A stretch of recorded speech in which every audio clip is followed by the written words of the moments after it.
Yo, what's up guys? So today we are gonna see, what if Naruto switches his opponents with Shikamaru during the preliminary round before the third stage, part 5. Hope you'll enjoy this video. So before we start, go check out the author of this fanfic, Chilord, link is in the description, and also subscribe to my channel, and like this video. Let's begin the video. Naruto smirked softly, as he held the rubber ball up, one hand above it, one below it, and smirked, as it exploded outwards. There, I did it.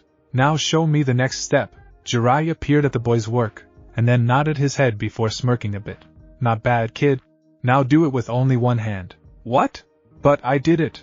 Naruto stared back at him, his eyes incredulous. What does it matter how I did it? It means you're going to master this technique, not figure out how to make it work. Jiraiya nodded his head, as another Jiraiya could be seen talking to the group of kins, as they walked, while a third spoke with Temari. You've shown you can do it. Now you just need to get up to the level where you can do it with only one hand. Otherwise, how will you do this? A fully formed one appeared in each of the man's hands, glowing brightly, as he smirked at the expression on Naruto's face. Suddenly, he paused, and frowned lightly. You know, now that I think about it, can you pop 2 balloons at once? Naruto stared back at him for a moment, before hanging his head, as a loud curse filled the air, along with 2 massive groups of clones. You know what to do! Smiling benignly back at Naruto, Jiraiya nodded his head. Don't worry, you'll thank me for this in the end. He only received a glare in response. Jiraiya smirked softly, as he sipped at his sake while he lazily glanced down his spyglass at some of the nicest views he'd seen in quite some time. Really, with all the shadow clones being thrown about, he wasn't sure why he didn't think of it sooner. Leaving the clones to deal with the kids, teaching them what they needed to know for now while he got to enjoy the finer things in life. Good sake, delightful women, and uninterrupted research. Are you really going to be this lazy? And of course she was going to ruin it. Turning his head, he found Kin, or at least a Kin, perched up on the wall above him, looking down at him with annoyed black eyes. She really was taking entirely too much enjoyment with that technique. Aren't you supposed to be training? The slightest tremor of irritation dripped into his voice, as he asked his question. Aren't you supposed to be teaching? Her counter was more rhetorical than anything, as she crossed her arms about her chest, and glared down at him. Yes, well, there's a thing called shadow clones, Jiraiya noted before immediately regretting it, as he saw the way her eyes narrowed even more. I'm aware of that. I'm using them myself. There was a pause before suddenly her voice took on an entirely too sweet tone. Just one question. Do you think the old man only gave me that one scroll? Who knows? Sensei was always a bit odd.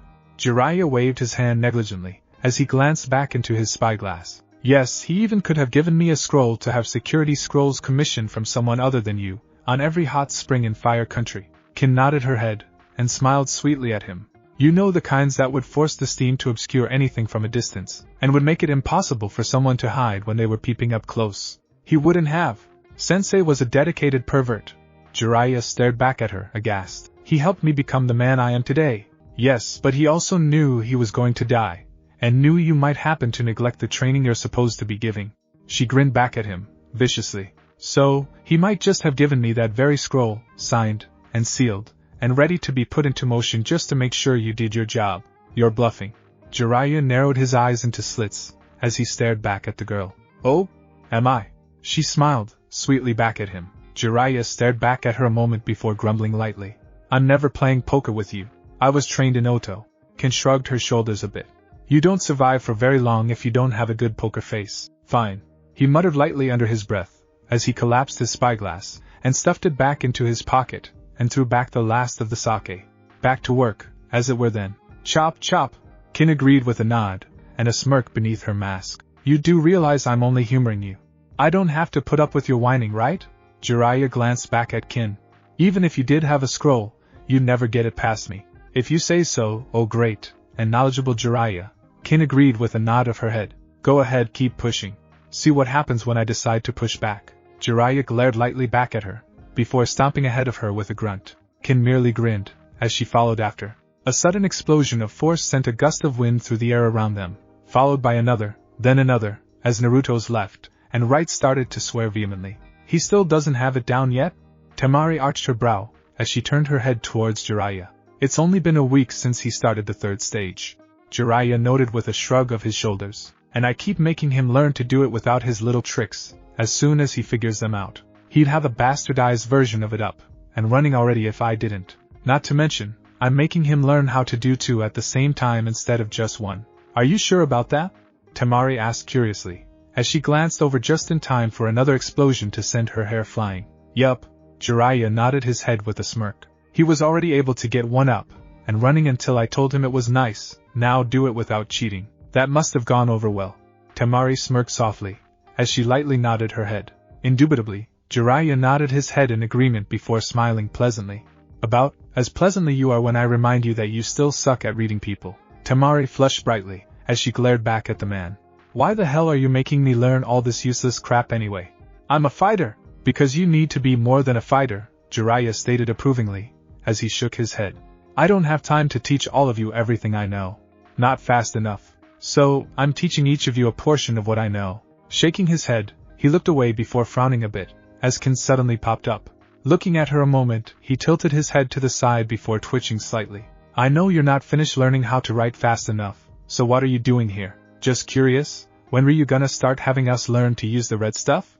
Kin asked with a hungry twinkle in her eyes. When we're not this close to a high concentration of civilian people in territory not tightly controlled by Konoha ninja? Jiraiya stared back at Kin for a moment, as if he was speaking to a young child. Because we all know civilians react so well to the air being filled with demonic chakra. Wait, what? Temari's eyes widened suddenly, as she stared back at the two. Demonic chakra? I told you, we get access to Naruto-sama's chakra, Kin stated flatly, as she shook her head. What did you think I meant? Chakra. As in normal human chakra, Temari stated back, as her eyes started to flick, slightly wildly around her. Does that mean that you turned us into? Jiraiya stared at the girl before snorting loudly, as he shook his head, and lightly hit the top of her head with a knuckle. Stop being an idiot. That would require her to not automatically try to find the absolute worst possibilities for her situation. Kin pointed out with a smug smirk on her lips. This from a person with an irrational aversion to sharing, even with herself. Temari noted with slightly narrowed eyes. I simply know my preferences. I want him all to myself. Kin nodded her head, and crossed her arms about her chest. Damn it, am I going to have to give you another spanking already? Naruto's voice grumbled, as Kin immediately brightened. It hasn't even been a month yet. I think she meant for it to be more than a once-in-the-month kind of thing, brat. Jiraiya noted dryly, as he shook his head, as Kin nodded empathetically. I've been busy. Another Naruto declared defensively before his attempts exploded spectacularly. Obviously I've been behaving too well. Kin muttered loud enough for one of the Narutos to hear her. Hey, don't you even think about it. Naruto turned around, and glared at her, swirling in his hands. You don't get to throw tantrums like that. And why not? Kin countered challengingly, as she glared back at Naruto. Because I said so. Another voice chimed in from behind her, as another Naruto was glaring back at her. But that's not fair, Kin whined softly, as she lightly stomped her foot on the ground. I think this was already covered previously. Jiraiya noted, as he couldn't help but let his lips twitch slightly upwards. I refuse to acknowledge the point, Kin declared primly before blinking when Naruto turned to Temari. I don't suppose you'd be interested in giving her a spanking? Temari blinked a moment before tilting her head to the side, as she considered Kin a moment. Would I be able to gag her? Hey, sure. Temari wasn't sure which Naruto it came from but nodded her head all the same. I'll consider it. She lightly pursed her lips, tapping them lightly in thought. It would keep her quiet now, wouldn't it? I want him to spank me, though, Kin declared purposely, as she gestured at the collected Narutos. I think that was the whole point of him offering it to her. Jiraiya chuckled softly. So it would be, actual punishment? But that defeats the whole point of spankings. Kin's whine only grew in volume, as she stared back at the rest of them, aghast. No, that defeats the whole point of spankings encouraging you. Jiraiya chuckled softly, as he slowly shook his head.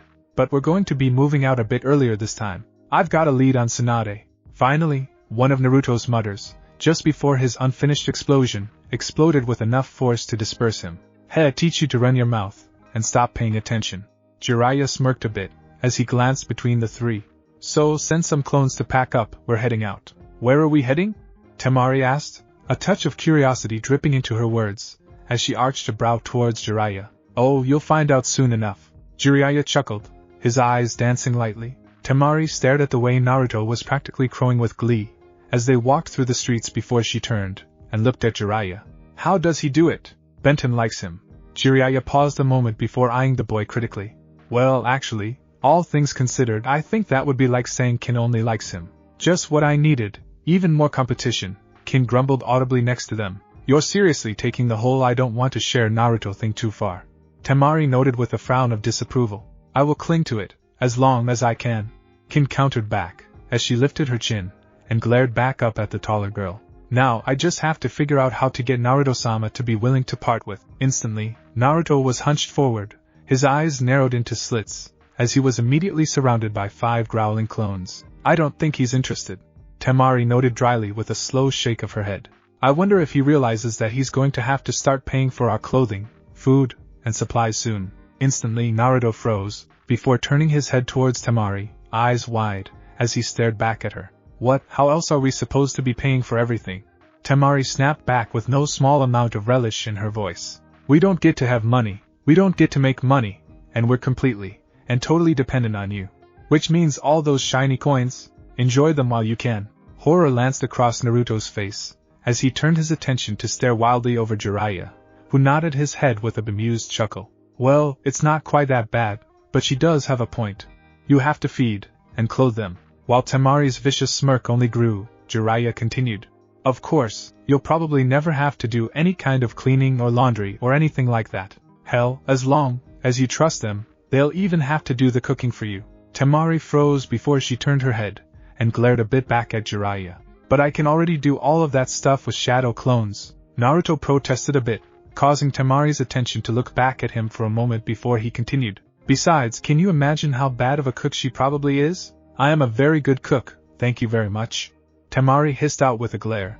Ask my brother. You probably make him tell you it tastes good. Naruto muttered quietly under his breath, as he refused to meet her eyes. Temari glared back at him with glinting, narrowed eyes. I'll see about getting you in touch with my account manager, brat. Jiraiya smirked a bit, as he shook his head. Of course, if you keep pulling stuff like that, well, we might be able to get Princess back by just getting her that much in debt to you. Huh? Naruto blinked a bit, as he turned his head towards Jiraiya in confusion. Tsunade, well, she's got one particularly unflattering but incredibly accurate nickname. He smirked slowly, his eyes starting to twinkle mischievously. She's the legendary sucker, but she can still help bushy brows and everyone, right? Naruto shifted nervously, as he looked anxiously back at Jiraiya. Oh, she's one of a kind, she is.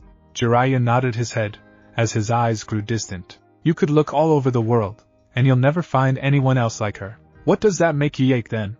Temari snapped out with narrowed eyes. Her own woman. Jiraiya turned his head, and gave Temari a hard look. Yuyake was her own woman, and nothing like Tsunade. Naruto's voice went quiet, as he whispered over to Kin. Does that make sense to you? Vaguely. He likes to mention that name around Sunshine a lot. Kin noted, as she lightly tapped her lower lip in thought, even as she lightly inched herself closer to Naruto. He does. Naruto blinked a bit, as he glanced over at Kin curiously. Since when? Since we left Konoha? She paused, as she turned her head, and stared at Naruto. Haven't you been paying attention? Not really? Naruto offered back with a bit of a sheepish grin. Been kinda busy. Figures. Kin muttered softly, and shook her head before she looked back at Jiraiya. So, we're in Tanzakagai. Where to next? Well, she can't be too far away, considering. Jiraiya shrugged his shoulders, as he pursed his lips. Wait, wasn't there supposed to be a castle up there? Temari pointed over the wall. I mean, we should be able to see it, shouldn't we? Frowning slightly, Jiraiya's eyes narrowed. Yeah, we should. Without wasting another moment, he jumped up onto the wall, followed shortly by Naruto and the girls. I don't know if I'd really call that a castle anymore. Kin snickered softly, as she pointed towards the collapsed ruin of what once was a castle. Jiraiya frowned darkly, until he saw a man running away from the castle. Hey, you! What happened to the castle? A demon monster! It just suddenly appeared, and completely destroyed the castle. The man's eyes were wide, panicked, as he paused where he was, throwing nervous, fearful glances back at the castle. You should be running too. What kind of demon monster? Jiraiya's eyes were going harder and harder, as he watched the man carefully. A giant snake. The man's face was covered in a cold sweat, as he spoke. It completely destroyed the castle instantly. A giant snake? Naruto spoke up, as Kin's face instantly became pale and drawn. How big was it? I came across one back home, and Naruto is probably either the snake you met before or one of its close relatives. Jiraiya's face was hard and drawn, as he turned towards the castle. Orochimaru. Kin's eyes were wide, as she stared fearfully towards the devastated castle. We'll see. Jiraiya agreed with a nod of his head before he suddenly leaped towards the inner walls, heading towards the destruction. As Naruto immediately jumped to follow after him, Kin stood frozen on the rooftop staring at the ruins. Arching a brow, Temari turned her attention towards the other girl, her arms crossed about her chest. "What are you waiting for, Orochimaru?" Kin stated flatly, as she stared fearfully towards the castle ruin. "What, you're waiting for him to show up here?" Temari asked, as she canted her head to the side, her voice dripping with a venomous sarcasm. "You don't understand. He's up there." Kin snapped back, her eyes trembling with fear. "He's up there, and, as soon as he sees me, he's going to kill me, and here I thought you cared about what happened to our master." She spat the second word with a grimace of distaste even, as she arched a brow back at Kin. "I do."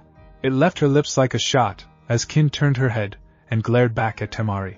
Temari met that glare with a coolly arched brow before her shoulders rolled into a shrug.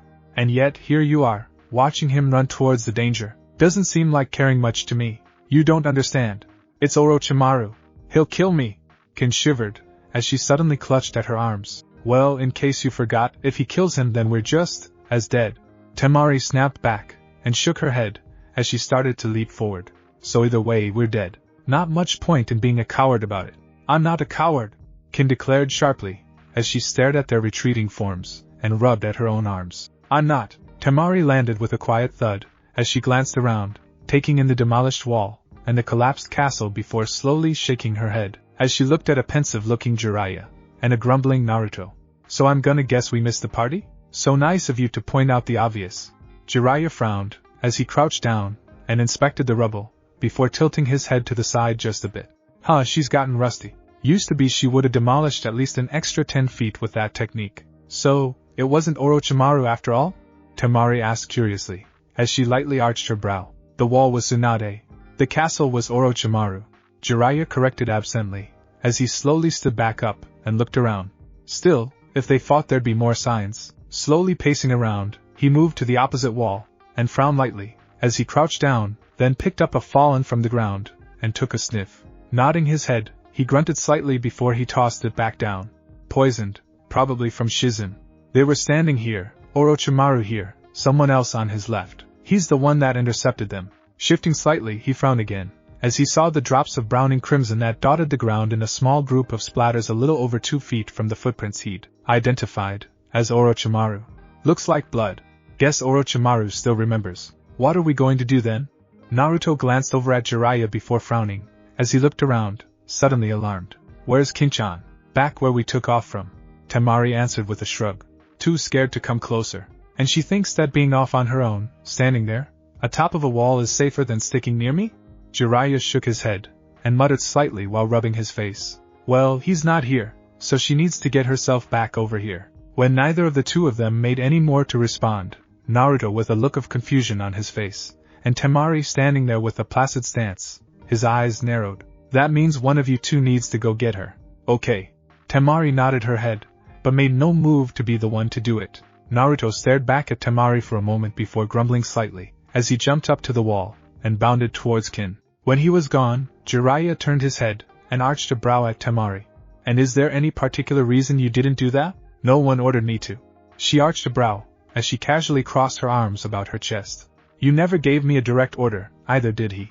So why would I do it?" "Because that's what your place is to be now," Jiraiya stated flatly, as he shook his head. "Not my place to go about volunteering to do things just because someone wants them done." She snapped back. "He wants me to do something for him? He's going to have to make me. He will if you keep pushing him like that." Jiraiya shook his head, and sighed before he performed a quick fire technique that scorched the area he'd been examining, and poisoned it. "Well, the search for the princess continues. Let's go get something to eat. Why are you way back here?" Naruto's voice was more than slightly irritated, as he lightly glared at Kin, causing the shaken girl to flinch slightly back. "Sorry." She spoke up quickly, looking away, as she seemed to shrink back, and away from him. "It's just Orochimaru." "Yes, so?" Naruto tilted his head to the side in confusion, as he stared back at Kin. "It's not like you've never met him. He didn't want to kill me then."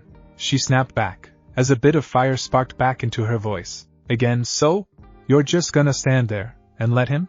Naruto answered with a trace of irritation entering his voice. "No, I'm not. Why do you think I stayed here instead of going up there?"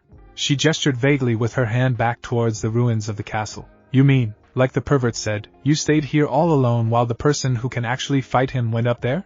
Naruto paused there, as he glared back at Kin. Are you trying to get yourself killed? I'm trying to not get myself killed. Kin snapped back, as she shivered quietly, and curled herself into a tighter posture. Hence why I'm staying away from where he is. Well, we don't know where he is. Naruto almost yelled the words, as he glared back at her. All we know is that he sent up there. So he could be here, anywhere. He could have been right here, and you might have. The words felt thick and unwieldy then, leaving him uncertain and insecure, as he stared back at her for a moment. As he stared, she squirmed slowly, as the pressure gnawed its way into her stomach. When she spoke, it wasn't soft or regretful, and she regretted it almost immediately. Yeah, like you care. They both stared, as the realization of just what it was she'd said sunk in, and immediately she could see the way his eyes flinched back slightly. There was something in them for a moment, a dark, aching hurt that bubbled up in a flash. Then it was gone, and he pointed up to the castle. Get up there, now. His voice was angry, though he was obviously trying to hide it, control it. He was failing at it just as obviously, as his jaw clenched and his teeth grit. Wincing slightly, her mouth opened to respond. Only one look from those angry blue eyes thickened her tongue enough that it refused to move itself at her urging. Silently and grudgingly she nodded her head, before quietly jumping forward, landing on the ground, and starting to move towards the ruins. He landed behind her a moment later, the air heavy with his silence, and she could feel the way it weighed on her, leaving her wondering just how much of a mistake she might have just made. Jiraiya glanced from Naruto to Kin, and then to Temari before he reached up and rubbed his face. Kin was sulking, Naruto was glowering, and for a change, Temari was doing neither, as she had the slightest little smug smirk of satisfaction. It was like he suddenly had an incredibly juvenile version of his genin team all over again. Okay, what's wrong this time? He grumbled a bit, as glanced down at the three brats, watching. As Temari shrugged her shoulders helplessly, Kin glanced away, and Naruto just sent a glare at Kin.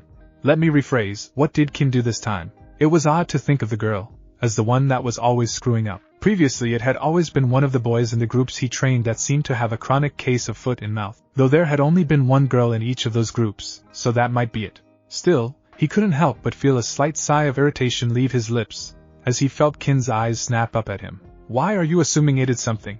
The voice was almost squawking with outrage, as Jiraiya pushed back the entrance to the bar. Because even Naruto has more tact than you, Temari noted blandly, as she let her eyes flick down at the girl. Yeah hey! Naruto glared at Temari before he shifted his glare at Kin, who immediately dropped her eyes. You saying you didn't? Kin opened her mouth to respond before snapping it shut, as she kept her eyes down, her voice mumbling out. No, Naruto-sama. As the sigh left his lips, Jiraiya shook his head, and glanced around the bar, only to blink slightly, as his eyes fell on a honey-eyed blonde. Well, huh? Well damn, this is turning out to be the day from nostalgic hell. The woman muttered lightly with a half-glare. What are you doing here, Jiraiya? Hello to you too, Tsunade. So, how did Sarutobi manage to talk you into taking on another genin team? Tsunade shifted the neck of her bottle about slightly before she took a swing. I thought you'd finished with all that after your last pupil. He didn't. Jiraiya glanced over at where Naruto was sitting between a subdued Kin and a smirking Temari. I'm training him. The girls were simply a part of the package. What? A new prodigy in your legacy of perversion? Tsunade snorted softly, as she shook her head derisively. Hey! They're the perverts, not me. Naruto snapped back, as he grumbled a bit, glaring from Kin to Jiraiya. Are you calling me a pervert? Temari drawled out, as she arched a brow back at him. This coming from the boy who uses that technique. I was talking about them. Naruto firmly pointed to Kin, and then Jiraiya. And I knocked out a Kage with it. So stop yelling at me about it, sunshine. Right. Because I'm suddenly going to make things sozy for you. Temari snapped back, as her eyes flashed just slightly. You know, the blonde girl there seems rather familiar. Tsunade noted, as she squinted her eyes at Temari, pointedly ignoring Naruto entirely. Can't quite remember who though. She's Yuyake's niece. Jiraiya stated flatly, as he locked his eyes challengingly onto Tsunade's. For a moment, there was a flash of too many things in Tsunade's eyes, before she grunted lightly, and looked away. Then what's she doing with you instead of Insuna? Orochimaru and Sand attacked Konoha. Jiraiya stated suddenly, as he kept his eyes on Tsunade, never looking away. We were ready enough for them, so that we were able to beat them soundly. There was a pause, as he leaned forward with his hands rising, and lacing together to catch his chin. Except for how Sensei died fighting Orochimaru, the air went still, as the two locked eyes, filling it with sudden tension. But I suppose he already told you something along those lines. Kin flinched lightly in her seat closest to the wall, her head hung, and her voice silent. Temari arched his brow but remained silent. Between them, Naruto crossed his arms about his chest, and glared forward at the table. So he was telling the truth. Tsunade shifted the bottle just a bit, as she continued to peer down into it. And here I thought he was just shooting off his mouth again. Huh, go figure. That's all you have to say? Jiraiya asked quietly, as he stared back at her with an unreadable expression written across his face. You were expecting something else? She shook her head, and caught her face on one palm before honey-brown eyes half shut, as they regarded the man. So why are you here? Jiraiya paused for a moment, as he glanced over at Naruto before shrugging again, as he looked back at her. On behalf of the people of Konoha, I'm here to offer you the position of 5th Hokage. Everyone else at the table froze at those words. Next to Tsunade, the woman's formerly silent apprentice let out a soft gasp of shock, turning towards Tsunade. Tsunade-sama! A silent glare cut off anything else the woman might have said before Tsunade shut her eyes, as if in contemplation, before suddenly snorting. Not interested. Find someone else to take that fool's job. Naruto coughed out on the food he put in his mouth before he shot up, glaring at Tsunade. Who the hell do you think you are calling that a fool's job? Your last blonde brat was more polite than this one, Jiraiya. Tsunade snorted, as she twisted her bottle of sake in her fingers. Smarter and better looking too. His name, princess, is Naruto. Naruto Uzumaki. Jiraiya smirked softly, as he watched the recognition flash across her eyes. And you better remember it. Naruto crowded out, as he glared back at Tsunade. Next to him, Temari groaned softly, as she buried her face in her hand, and Kin managed a faint smile. Across from him, however, Tsunade was less than impressed. I don't bother wasting time remembering the names of idiots. With a dismissive wave of her hand, Tsunade shook her head, and looked back at Jiraiya. I thought you had better taste in students than that. This one doesn't even know when to shut up. Jiraiya took a slow sip of his sake, as he looked back at Tsunade with an arched brow. When she only glared angrily back at him, he couldn't help but let a slight sigh of frustration leave his lips. So, she wanted to play it that way, huh? Really, princess? She didn't flinch from his tone, instead letting her look turn back into a glare leveled at him. Well, obviously I was wrong, Jiraiya. Hey! Naruto's voice rose up again, as he looked back at Tsunade with narrowed eyes. Relax. Jiraiya reached over, and lightly ruffled Naruto's hair before turning his attention back to Tsunade. You shouldn't be so dismissive, princess. I think the brat here would surprise you. Doubtful, Tsunade said flatly. Now you've made your pitch. You can go home now. You sure that's your decision, Tsunade? Jiraiya slightly tilted his head to the side, as he studied her intently. That position is for suckers. Her voice was flat, and cold, as she gave her response, her honey-brown eyes like chips of frozen amber. The Hokages have been nothing but a bunch of idiotic fools who, take that back. Naruto's voice rose even louder, as he glared at her. Or even if you're a lady, I'll beat you until you do. Oh really? Tsunade stood up, smirking, as she met the boy's glare inches from his face. You should learn your place, you little brat. I could beat you with one finger.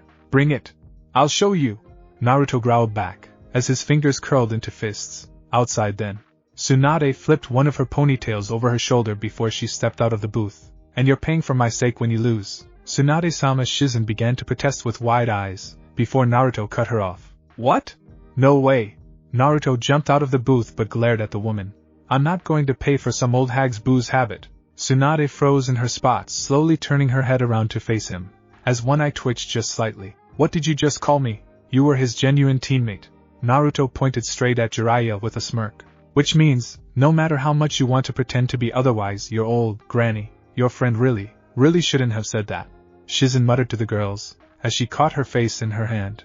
Now Tsunade-sama is really going to be difficult. He's not my friend. Temari's voice was acidic, as she hissed back at the woman. Shizen paused for a moment, eyeing Temari critically before tilting her head to the side. Huh, got a thing for younger men then? Temari stared back at Shizen for a moment, before Kin burst into laughter next to her, and Jiraiya chuckled softly. I am not his lover. Temari blushed brightly, as she glared back at Shizen. Drawn by Temari's outburst, Tsunade paused for a moment, as her attention was diverted away from Naruto, and she arched a brow at the group, specifically at Jiraiya. Well, she's telling the truth. Jiraiya nodded his head in agreement, as he grinned, slyly back at Tsunade. As of this point in time, she is not sleeping with him. Still, give it time and, not interested, Temari hissed out with a growl towards Jiraiya. Time will tell. Jiraiya grinned unrepentantly back at Temari before arching a brow at Tsunade.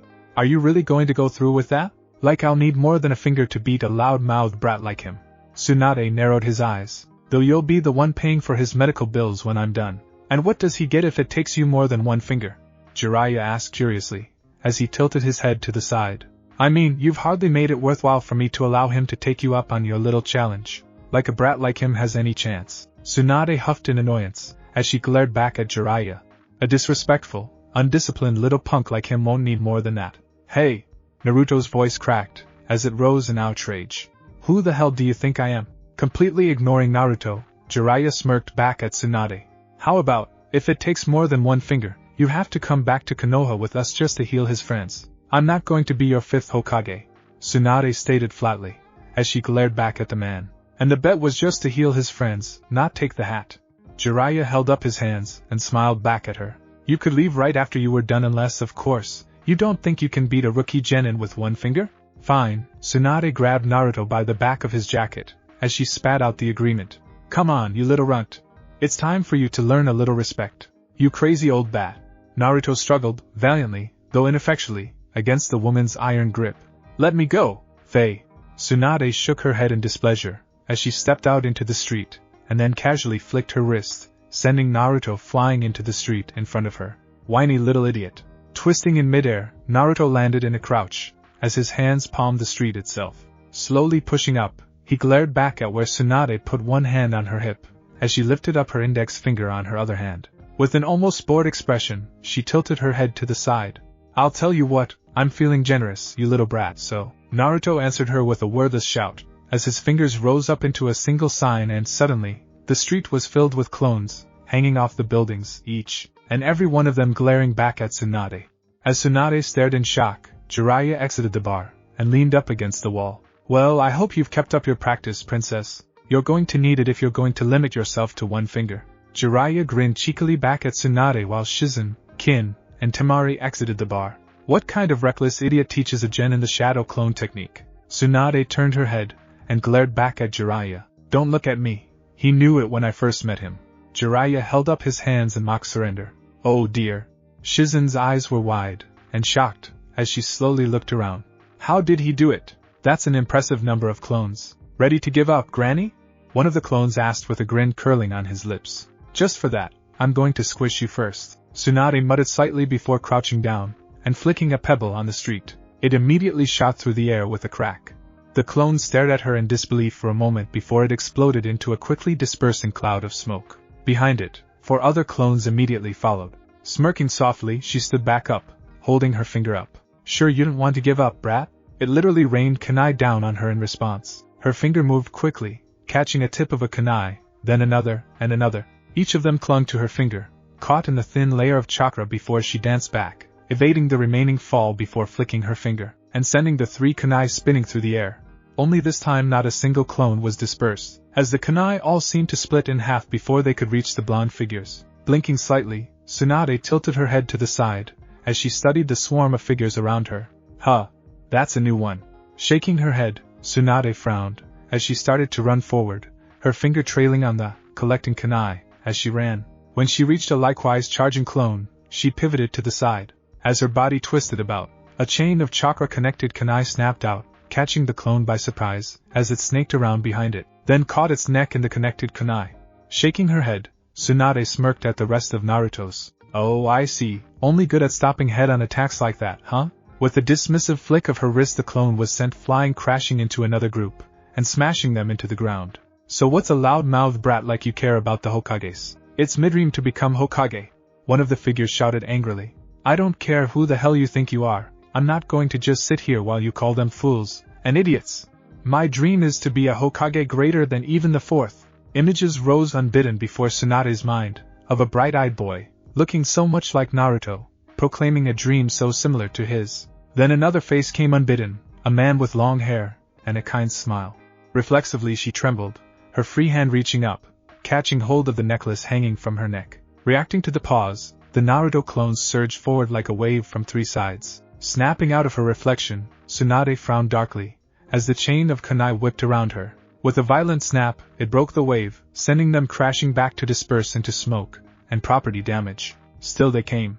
When one slipped inside of the curving momentum of her makeshift whip, her finger curled back, and she moved her hand in close. As a slight pulse of tightly controlled chakra deflected the grinding edge of the clone's blades, she would bring her finger up, and a flick would send it flying back with the whip suddenly flicking around her again. Through the broken wave, Naruto raced forward, glowing spheres of chakra pulsing in each of his hands. Her eyes widening, Tsunade twisted her wrist, sending the kunai chain to crack into him.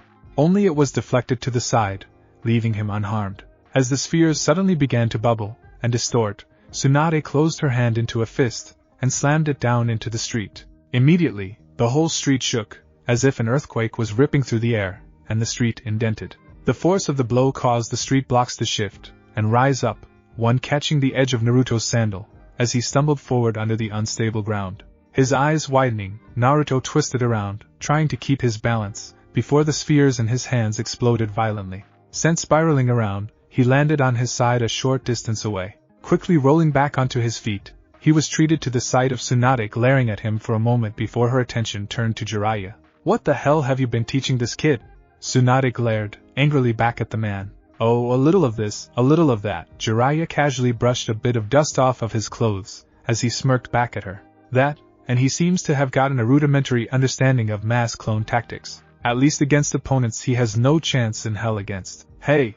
Naruto affixed a glare at Jiraiya, his eyes narrowed into slits. Still, he did win. Jiraiya ignored Naruto, as he continued, smirking at Tsunade. Frowning a moment, Tsunade looked down at her dust-covered fist, then scowled at him. "Bastard. Sticks and stones, princess, sticks and stones." Jiraiya's eyes gleamed back at Tsunade. "I do believe you know what you owe him. I'll think about it." Tsunade's face twisted sourly. "I can't believe you're trying to teach him that technique. Better than the one they call his Kage killer." Temari muttered audibly, as she glared at Naruto. "I beat the old man with it, so." Naruto stuck his tongue out at Temari before he crossed his arms about his chest, and glowered back at Tsunade. "And what the hell is that supposed to mean?" Tsunade looked back at Naruto with narrowed eyes before she shook her head, and grunted lightly. "It doesn't matter." When Naruto opened his mouth to protest again, his eyes burning angrily, Tsunade cut him off with a flick of her wrist, and a grunted change of topic. "So, what's the deal with the girls then, Jiraiya?" "Oh, that?" Jiraiya nodded his head a bit before glancing at Kin, and Temari then gave an innocent smile back at Tsunade. "They're his spoils." Instantly she froze in place, as Shizen's eyes widened next to the two girls, before Tsunade narrowed her eyes into cold slits. "Hi. Spoils? Not like I had a choice in the matter." Naruto muttered quietly under his breath. "What the hell is a kid doing taking spoils?" Tsunade turned her head, and glared at Jiraiya. "What the hell was that old bastard thinking? It was that or execute me." Kin spoke up quietly, as she didn't quite look at Naruto. "I was given the choice. I chose this." "I didn't." Temari grunted sourly, as she glared back at Kin.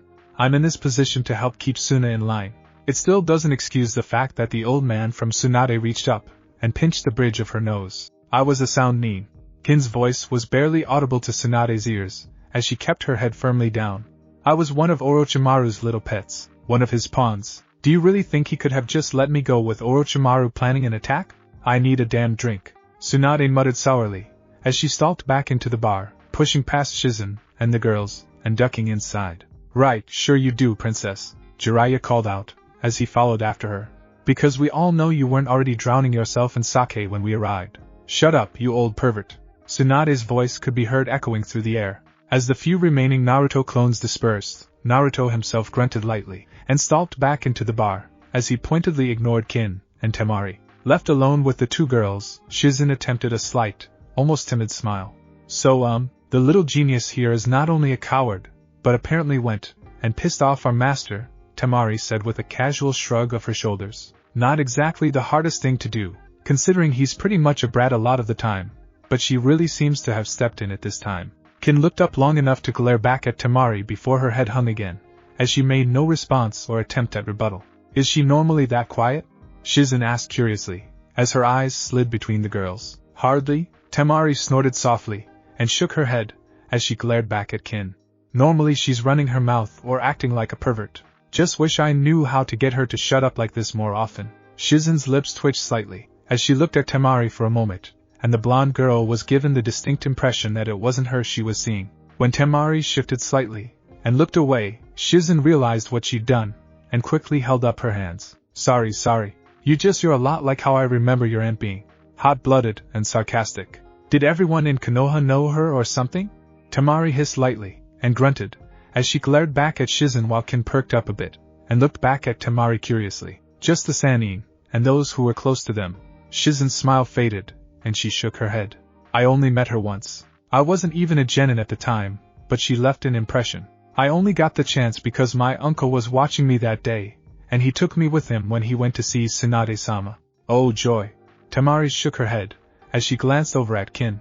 So, not only does she have to worry about Orochimaru, but I do too? Shizen couldn't meet their eyes at that, her face staring into the ruined street, as she brought her hand up, biting at the nail of her thumb. Orochimaru is sorry, Tsunade-sama wouldn't want me talking about him. Temari narrowed her eyes, as she watched the way Shizen reacted, bits and pieces clicking into place, as Jiraiya's lessons whispered at the back of her mind. There was something going on. Tsunade was hiding something Shizen knew about, something involving Orochimaru. But, as she stared back at the weak smile plastering itself across Shizen's face, she wasn't sure what. So, you think a brat like him can actually learn the Rasengan? Tsunade fell back into the booth with a quiet thud, as she lifted up her previously discarded bottle of sake. I'm right here. Naruto snapped back, as he glared back at Tsunade, and thrust a finger at her. And I don't care what you or any of those other people say. I will become Hokage. Save yourself a lot of pain and heartbreak, kid. Forget about a dead-end dream like that, and move on.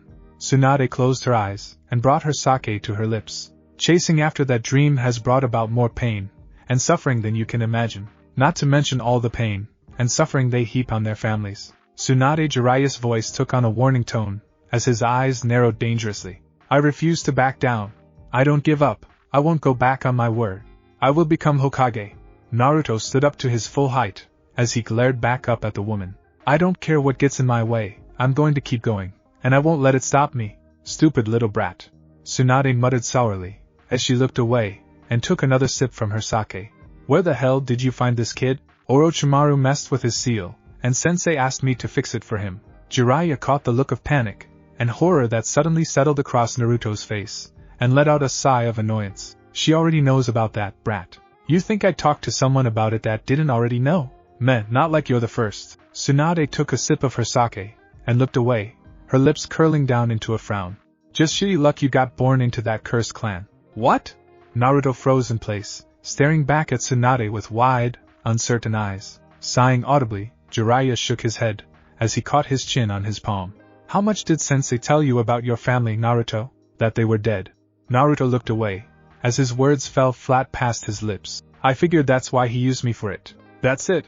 Tsunade paused, as she looked over her bottle back at Naruto, before shaking her head. Damn, Sensei was more of a bastard than I thought. Jiraiya seemed more than slightly perturbed, as he looked back at Naruto.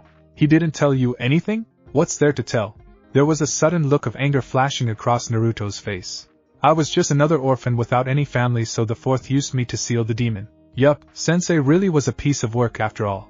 Tsunade took another sip of her sake. And you wonder why I don't want to go back to Konoha and be Hokage? Naruto, you weren't just randomly picked out. Jiraiya spoke quietly, as he stared down at his hands. You were specifically picked because of your family. What? Naruto only looked even more confused, as he stared back at Jiraiya.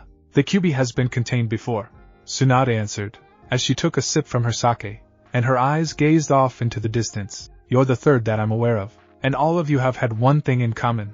When Naruto turned his head back to Tsunade, his expression full of questions, Jiraiya spoke. All three of you were Uzumaki.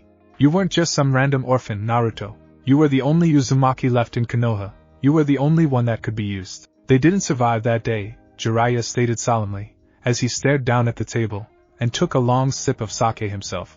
But I know that they'd be proud of you. If I'm supposed to be so special, why did everyone hate me then?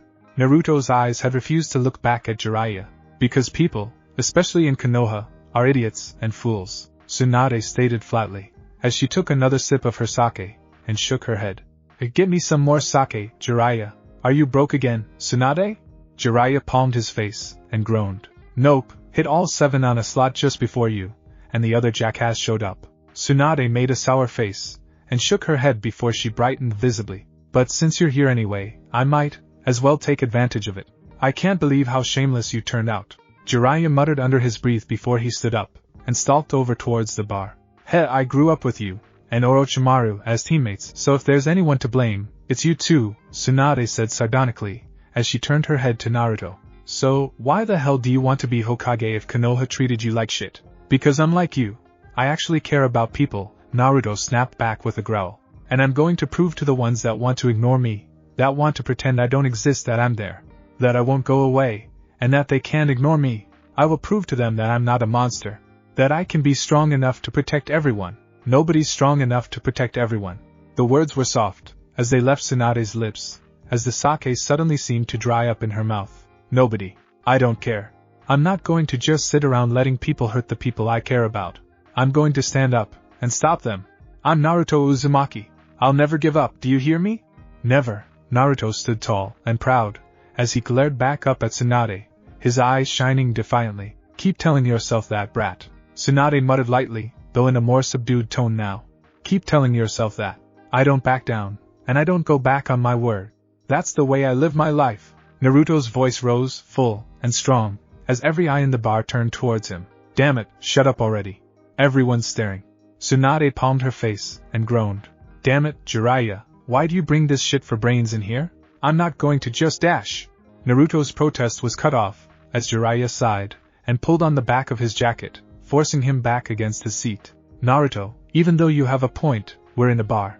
Jiraiya shook his head, and lightly ruffled the kid's hair. You can yell at her more when you're outside again. Hey!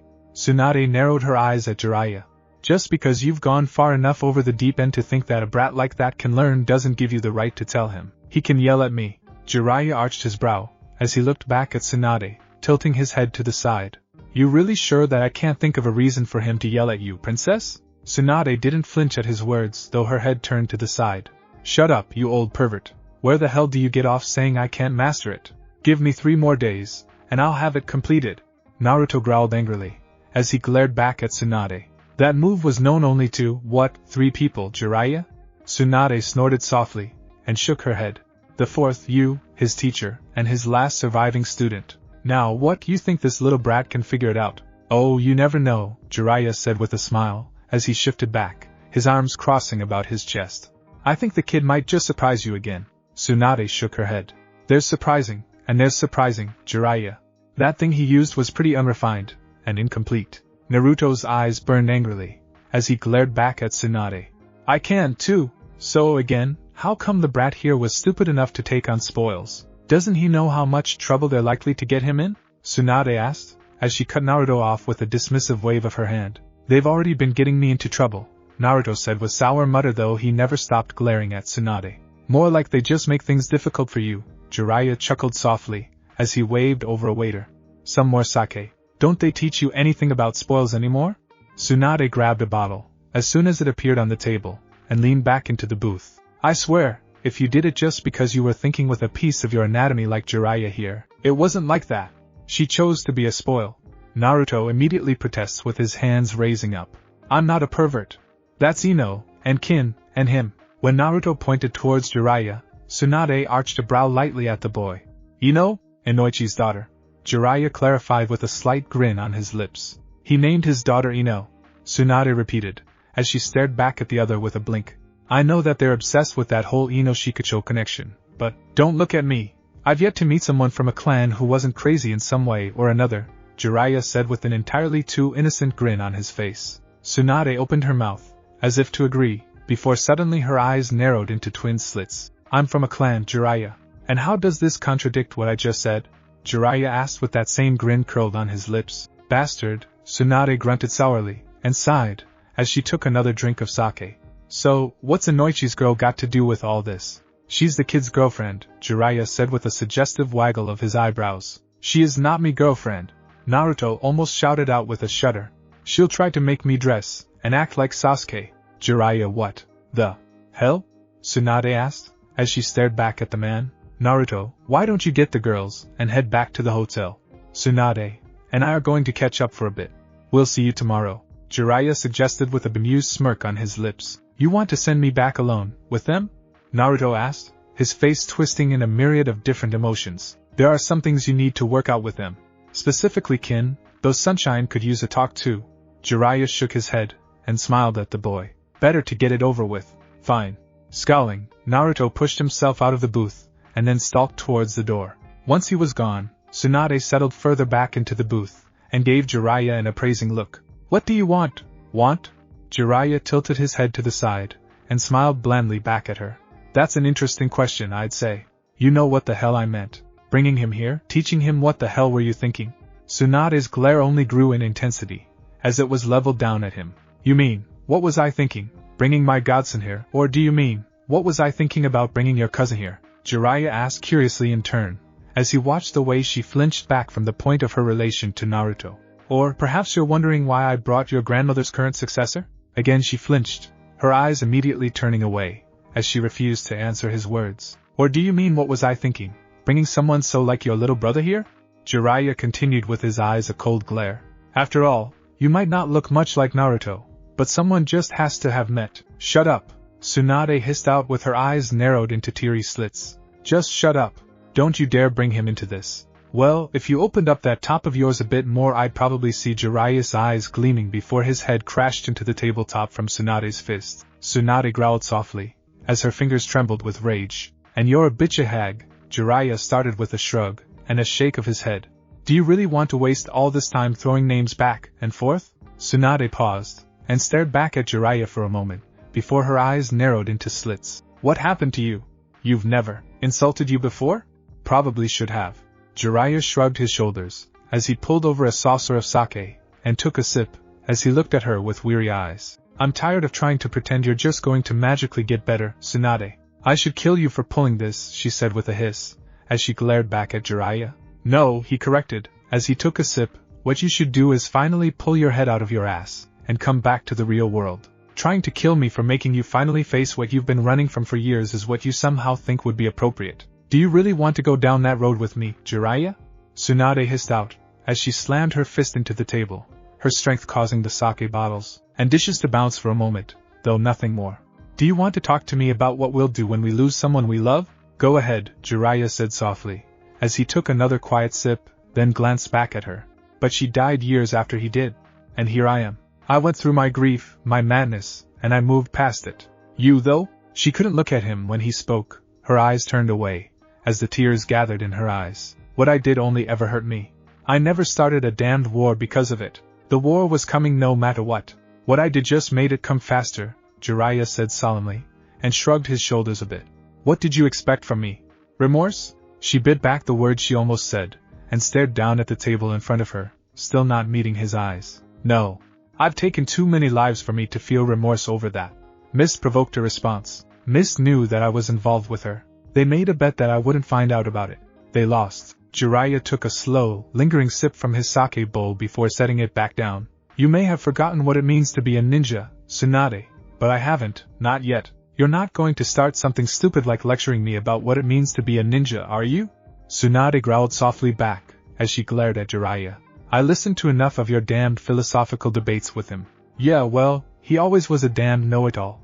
Jiraiya shook his head, and poured himself another drink. And for someone so smart, he's so damn dense at times. For someone so dense, you could be damn smart at times, Tsunade countered reflexively before slowly shaking her head, allowing a slight smile to curl over her lips. Yup, he agreed quietly. Jiraiya, she slowly looked up at him, bringing her eyes to look into his, softened, only to freeze under the cool stare he sent back at her. I need you to understand this, Tsunade, he said softly. If you betray Konoha, if you help him try, and destroy it, I will kill you myself. Tsunade stared back, as she recoiled slightly under the simple fact that, for the first time she could remember, he was threatening her, and she could see in his eyes that he meant it. Naruto stared back at Kin for a moment before stomping over to his bed, almost unconsciously creating 3 clones, as he fell down onto it. A short distance away, Shizen blinked slightly, as she watched the clones intently begin to focus on the tips of their fingers, as the air began to ripple and distort above them.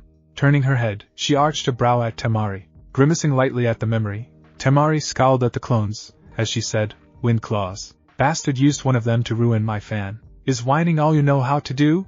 Naruto's voice suddenly cut in, as he glared from his position on the bed. Bastard this, poor me that. You're almost as bad as Sasuke, and his brooding. Temari's cheeks flushed in anger, as she hissed out a response, "How dare you? I'm so sick of it." Naruto cut her off with a glare. "I'm so sick of everyone whining and complaining about how horrible things have happened to them. It's like that's all you care about. Like your whole life revolves around it. This coming from the idiot that can't shut up about becoming Hokage." Temari said back with a glare and a hiss of breath. "That's right," Naruto agreed with a sudden grin. "I make my life about my dream, about my promises. I'm not like you. I have something to live for, something to fight for." Suddenly he was on his feet, pointing his finger at Temari. "I will become Hokage. I refuse to settle for anything less. I refuse to back down. I refuse to give in. I don't care how many times people tell me I can't have it. I don't care how many times I'm told that it's impossible. Every time someone's told me I can't do something, I've proven them wrong. I am Naruto Uzumaki. I will be the greatest Hokage this world will ever see. Nothing, no one, is going to stop me." Shizen stared at Naruto and, for a moment, couldn't help but see a phantom of two smiling figures standing behind him. The first was a woman with long red hair, and a smoldering smirk full of life, an energy that seemed to scream defiance. The second a calm man, his lips curled into a quiet, knowing smile, filled with a calm, impossible confidence. She turned then, unable to bring herself to look, as she studiously stared out the window. Next to her, Temari stared at the boy for a moment, as that simple force behind his words shook something deep inside of her. Only it quickly wiped away with a growl, as she glared back. "Big words, but anyone can say them. Doing them is something else. And I told you, I don't go back on my word. That's my way." Naruto shot back with his eyes burning back at her. Under that gaze, Temari was forced to look away before her lips twisted sourly. "Maybe. At least someone around here isn't getting forced into these stupid espionage classes." "Ah?"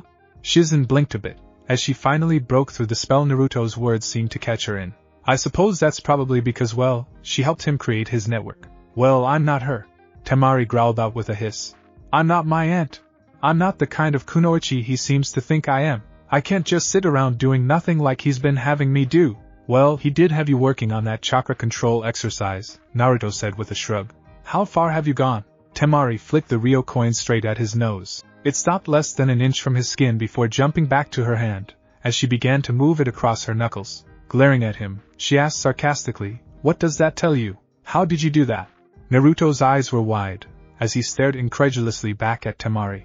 "Wouldn't you like to know?" Temari said with a smug smirk, as she let the coin suddenly drop, and sway back and forth several inches beneath her hand. "She's using chakra strings, Naruto-sama," Kin said softly, as she finally spoke up, not quite looking at Naruto nor Temari. Temari glared back at the younger girl but did not dispute her claim, as she shrugged her shoulders. "I've got a brother who's a puppeteer. He taught me the basics of the skill. I can't control a puppet worth a damn, but I can do some parlor tricks with them." "Huh." Naruto blinked a bit, as he watched the coin flash back and forth before he slowly looked back at Kin.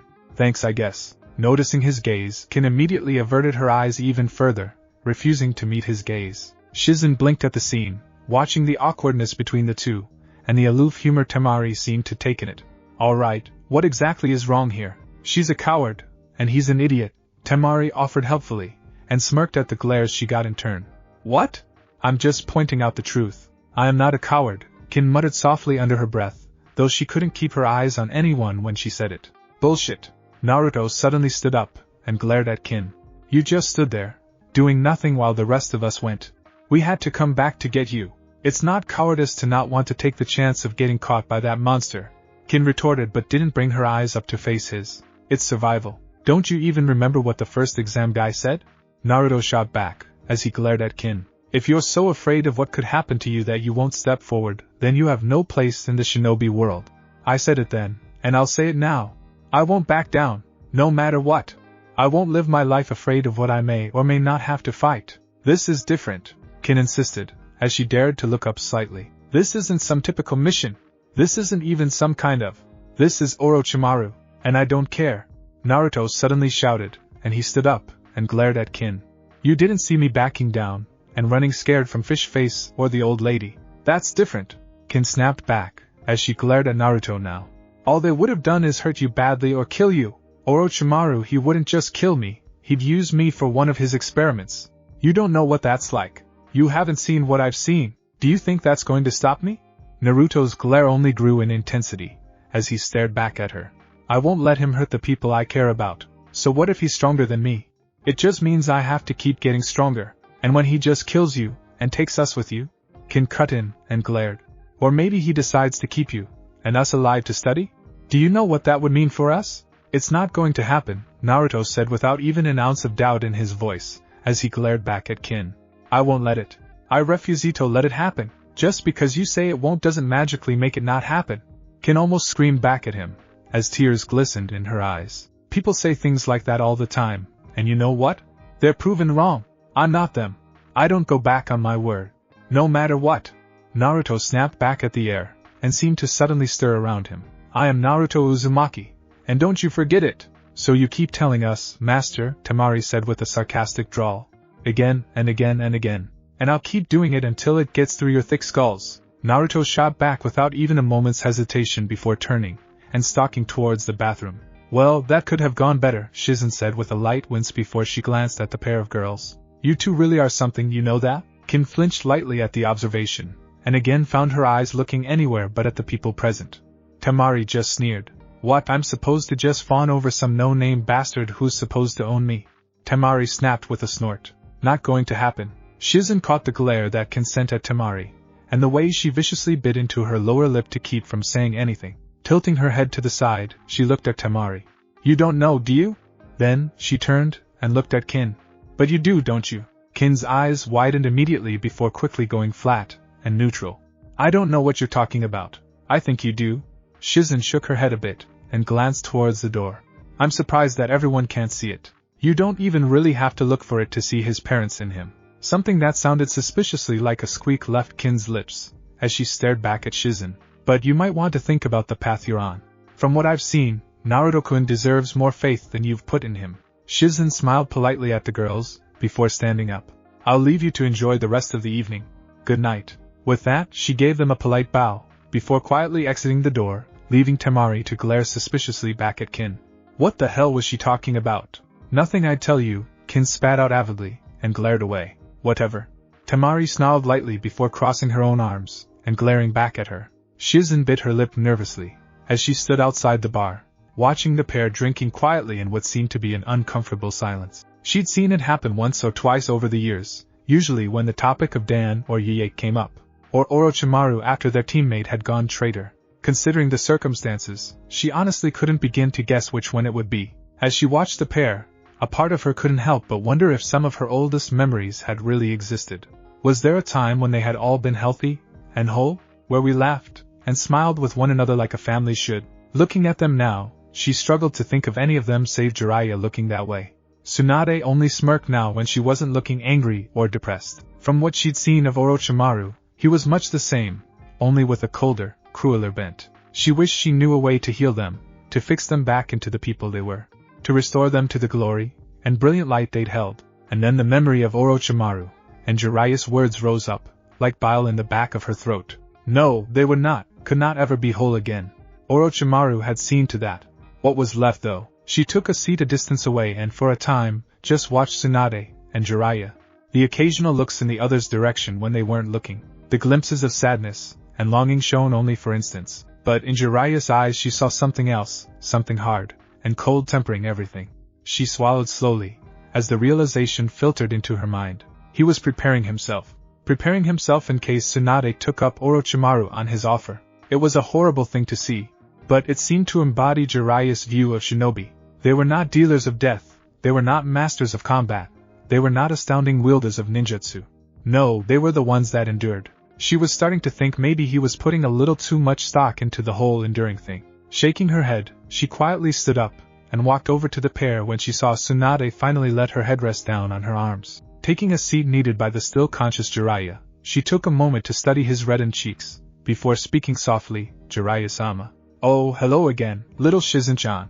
I thought you went off with Naruto, and the girls? He grinned at her a bit too widely, his eyes slightly glazed, as he offered her a bottle. Care for some sake? No, thank you. She looked at him for a moment before looking down at her hands, finding them utterly fascinating for some reason, as she continued. And I was talking to them for a bit, then I thought I should come talk to you. Oh? Now, Shizen-chan, I know I'm an irresistible specimen of manliness, but I think the princess would kill me if I touched you so much, as touched you. He smiled apologetically back at her, and took a sip of his sake. You understand, don't you? Her mouth dropped at his words, and her head jerked up, staring at him, as her cheeks began to pinken. That's it. I didn't want to talk to you about anything like that. You're old enough to be my father. Really, Jiraiya-sama, have you no shame? Well, some women like older men. Not to mention all the interesting daddy issues. He winked at her before taking another sip of his sake, and settled back into his chair. Well then, if not about the culminations of years of deeply buried, illicit yearnings, what do you want to talk about? And what can I do to get you back to the topic of said yearnings? She took a moment to take a deep gulping breath before glaring at him with still flushed cheeks. I will not dignify that with an answer, as you couldn't afford it. I wanted to talk to you about the girls, and your favorite student's son. Jiraiya froze for a moment before grimacing, as he set his sake back onto the table. Damn, how'd you figure it out? I remember Minato-sama, and Kushina-san? Shizen half-asked in a way, as her cheeks darkened again. It's easy enough to see them if you remember the prenatal visits you badgered Tsunade-sama into making for Kushina-san. Ah, I'd almost forgotten about that. Jiraiya scratched the back of his head, and grinned sheepishly back at her. I'd say he turned out amazingly well, all things considered. Yes. I know, Shizen said softly, and quietly nodded her head, as she studied Jiraiya carefully. You know that he's not Minato, and he's not Kushina, yes? I'm aware of that, Jiraiya admitted with a quiet grimace, and turned his head away.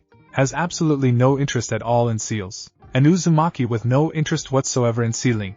The son of one of the greatest non-Uzumaki seal masters the elemental countries has ever seen, with no interest in seals. If you've noticed that, then why are you trying to treat Temari-san like she's another Yaek? She asked, turning her head away. It's not like that, Jiraiya muttered quietly, as he looked away, his face suddenly growing stony and hard. Isn't it? She said aloud, as she continued to study the table in front of them. She talks like her, she carries herself like her. It would be so easy for you to confuse her, as another girl just like her. She's even a direct relative of her. I said it's like that. Jiraiya turned his head, and glared at Shizen, and suddenly the woman could feel, as if the weight of a frozen world bore down on her. I'm not talking about lust, Jiraiya-sama. The words were thick on her lips, as she forced them past her lips, unable to bring herself to look up at him. Just that I think you're trying to find things in Temari-san. Things you knew she had. Things that aren't really there. Such as? It was forced out, like it left a sour taste on Jiraiya's lips, even, as he kept himself from looking directly at her. She doesn't see people like Yaek did, Shizen said softly. It doesn't interest, it doesn't intrigue her.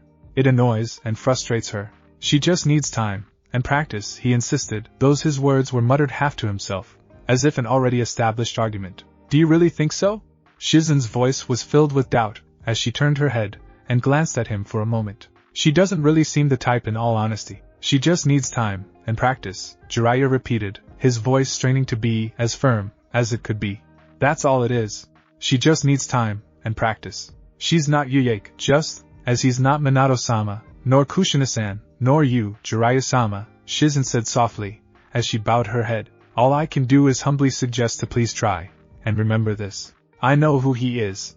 I know who she is. Jiraiya insisted firmly, as he glanced away, not quite looking back at her. As you say, Jiraiya-sama, Shizen said, as if conceding the point before she stood. I should get Tsunade-sama back to our room. Do you need any help? He asked, almost reluctantly, as he arched a brow back at her. I thank you for the offer, Jiraiya-sama, but I know Tsunade-sama well enough to be used to such things. We can't always see things in them that aren't really there. She said it with a quiet bow, before she quietly slipped herself beneath Tsunade's shoulder, managed to stand with surprising fluidity before smiling slightly at the man, and managing an awkward bow. Have a good night, Jiraiya-sama. Jiraiya watched the two women carefully exit the bar before turning his attention back to his sake, and frowning slightly. With a sour grunt, Jiraiya leaned back against the frame of the window, and watched the slowly rising sun in the distance, as he waited for Naruto and the girls to rouse themselves. When a sleepy-eyed Naruto shuffled out of his room, he blinked slightly, and stared at Jiraiya for a moment, before he couldn't help but blurt out, "Man, you look like shit, old pervert." Jiraiya sent Naruto a mild glare before sighing slightly. The boy in orange pajamas doesn't get to make comments about other people being eyesores. Hey, I like these pajamas, Naruto protested before glancing around. Seeing no one else was there, he glanced back at Jiraiya. What, did you stay up all night drinking or something? Or something, Jiraiya agreed, as he glanced towards the girls' rooms. So tell me, Naruto, what do you think about the girls? Kin's a coward, Naruto stated sullenly, as he looked away, and shrugged his shoulders. Sunshine, she's always pissed about something, and she hates the train injury making her do. Ah. Jiraiya nodded his head a moment, as he turned, and stared out into the distance again. Not interested in it at all, huh? Well, what did you expect? Naruto looked back at Jiraiya with a glare. She's watching the rest of us get all this combat training like she wants, but all you do for her is make her come along with you on whatever the hell it is you do. I know if I was her, I'd be pissed too. Ah, Jiraiya repeated the syllable, as he continued to look out into the distance. There are worse things than dying out there, Naruto. Kin's afraid of one of those things happening to her. She's seen it happen at the hands of Orochimaru. She knows what he can do to someone. That's what she's scared of. So what? Naruto's voice started to pulse with anger, as he glared back at Jiraiya. You think I don't know that there are worse things out there than dying? You think I haven't seen them? You think I haven't lived some of them? If I let myself be scared of all that, what right would I have to be Hokage? It's not always that simple, Naruto, Jiraiya said wearily, as he refused to let himself wince at the boy's words. Life isn't that simple. Yes, it is, Naruto stated with an angry certainty. You either do what you say you will, and do what's right, or you don't. It's not that easy, Naruto. A tinge of anger started to pulse into Jiraiya's voice, as he started to glare back at Naruto. Of course it's not. Naruto ignored the way Jiraiya faltered slightly at his words. It has to be hard. Otherwise, the hell would be the point of doing it? Jiraiya stared back at Naruto before reaching up, pushing his steel forehead protector up, and rubbing at the revealed flesh.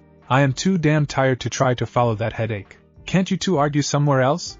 Temari's voice cut in, as she blearily pushed open the door to glare at the pair of them. Some of us were trying to sleep. Naruto took one look at Temari, clad in only her oversized shirt, and then blushed, as he quickly looked away, averting his eyes. As a quick blush rose up his cheeks, Temari glanced down at herself before snorting softly back at the boy. Seriously? Doesn't your teammate wear something shorter than this every day? I don't think she has your legs, Sunshine, Jiraiya couldn't help but remark dryly, as he glanced over her way. How far have you gotten with the coin trick? Enough to pull it off, and then some. Temari snapped back before turning her sour look onto Jiraiya. What, you're going to want me to make some big show of it when you drag me off to meet another group of your damned look underneath contacts? I was actually going to start you on something Yuyake, and I were working on before she died, Jiraiya responded quietly, as he pulled out a pair of edged fans, and tossed one towards her.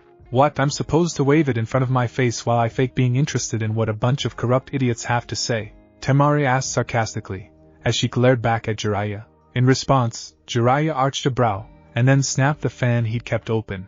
Razor tips of metal flashed in the light for a moment before he twisted his wrist, and suddenly the fan began to glide around it. Temari and Naruto watched in surprise as the fan twisted, and wove around his hand, elegantly weaving its way around his hand and arm, twisting into a variety of different poses and directions. I was thinking you'd learn how to cut people up, actually. He paused, and suddenly the fan snapped shut, and slipped back into his palm. Of course, if you'd rather go to some of those meetings. Are you just trying to fuck with me, you old bastard? Temari's eyes were narrowed slits, as she held onto the fan in her hand with a white-knuckled grip. Not particularly, Jiraiya said blandly, as he looked away.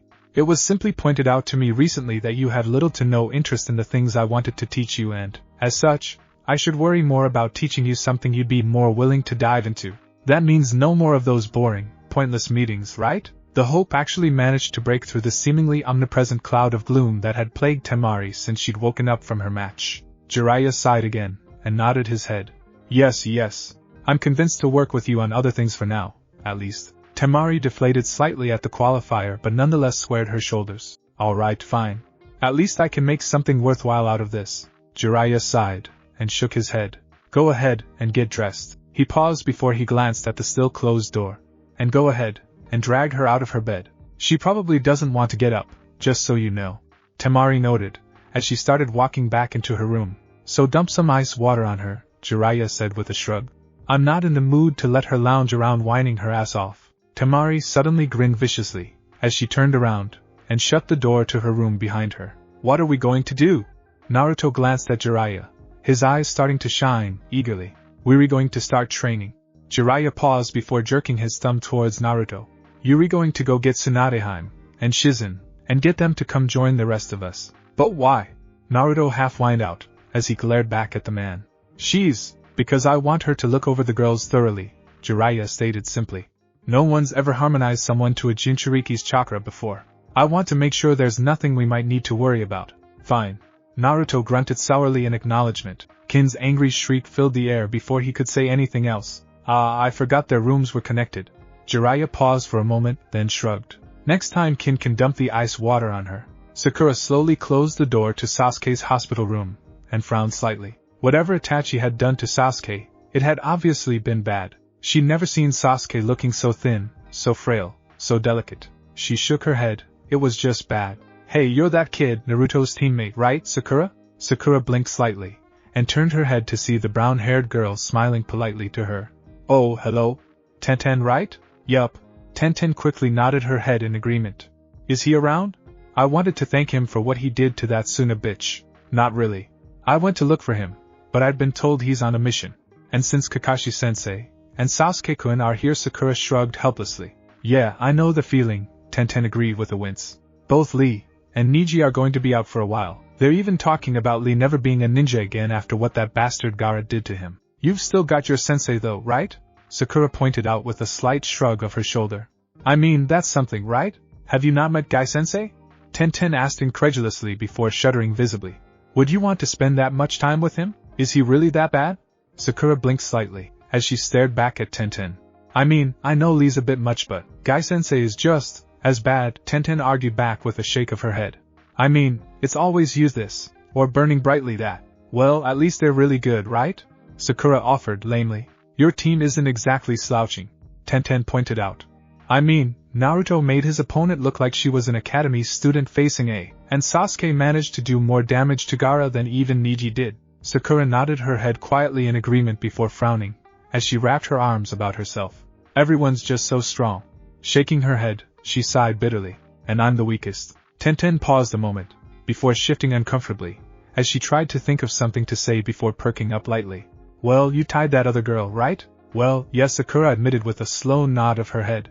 Ino and I said I was sorry already, Shika. Ino's voice echoed down the hall, as she scowled at her teammate, as he walked, slumped forward, his arm in a sling. But it's your own fault for putting up such a shitty block. You stabbed me in 5 different places, Ino, Shikamaru said flatly. Once, maybe even twice, is an accident. 5 times though? It's not my fault I'm used to fighting someone who's that much better than you. Ino protested immediately. I wouldn't have landed a single one of them against my last training partner. How would you feel if you were the one stabbed 5 times in the arm? Shikamaru actually growled, as he glared back at her. Ino blinked, tilted her head to the side, then wordlessly rolled up cloth forearm protectors to show off a number of paler-looking circles of flesh in the exact same shape as the ones on his arm. How do you think I learned that move? She glared a bit at him, as she rolled it back into place, and huffed softly. And I didn't whine about it like you are. There was a pause, before she narrowed her eyes at him. And now that I think about it, why the hell are you even wearing a sling? When they fixed me up, I was fine to go straight back to training. TSK, troublesome, he grumbled in response, as he made no move to remove his arm from the sling before he shifted his attention to the 2 girls watching them. Sakura, Tenten. Oh, hey forehead, Ino said with a wave before nodding to Tenten. Tenten. What brings you 2 here today? I was visiting Kakashi-sensei, and Sasuke-kun, she said simply, and shrugged softly in response. I don't really have much else to do since what happened. Lee and Niji. Niji should be going home soon, but they're still trying to finish reconstructing his leg, Tenten added, as she shrugged her shoulders helplessly. That Gaara guy pretty much shattered it. They've been having to reconstruct it. Kakashi-sensei is here? Then Ino stared at Sakura for a moment, suddenly looking appalled. What have you been doing? Sakura shrugged helplessly, as she looked away. Sakura, have you just been staying at your parents' house? Ino's face paled dramatically, as she stared back at her, watching, as the girl only shrugged helplessly in response. What's wrong with her staying at her parents' place? Tenten asked curiously. I still stay at mine and… Sakura flinched almost violently at Tenten's words, and her head immediately hung down, her eyes vanishing from view. Shikamaru frowned a bit, as he watched Sakura's reaction before letting out an audible sigh.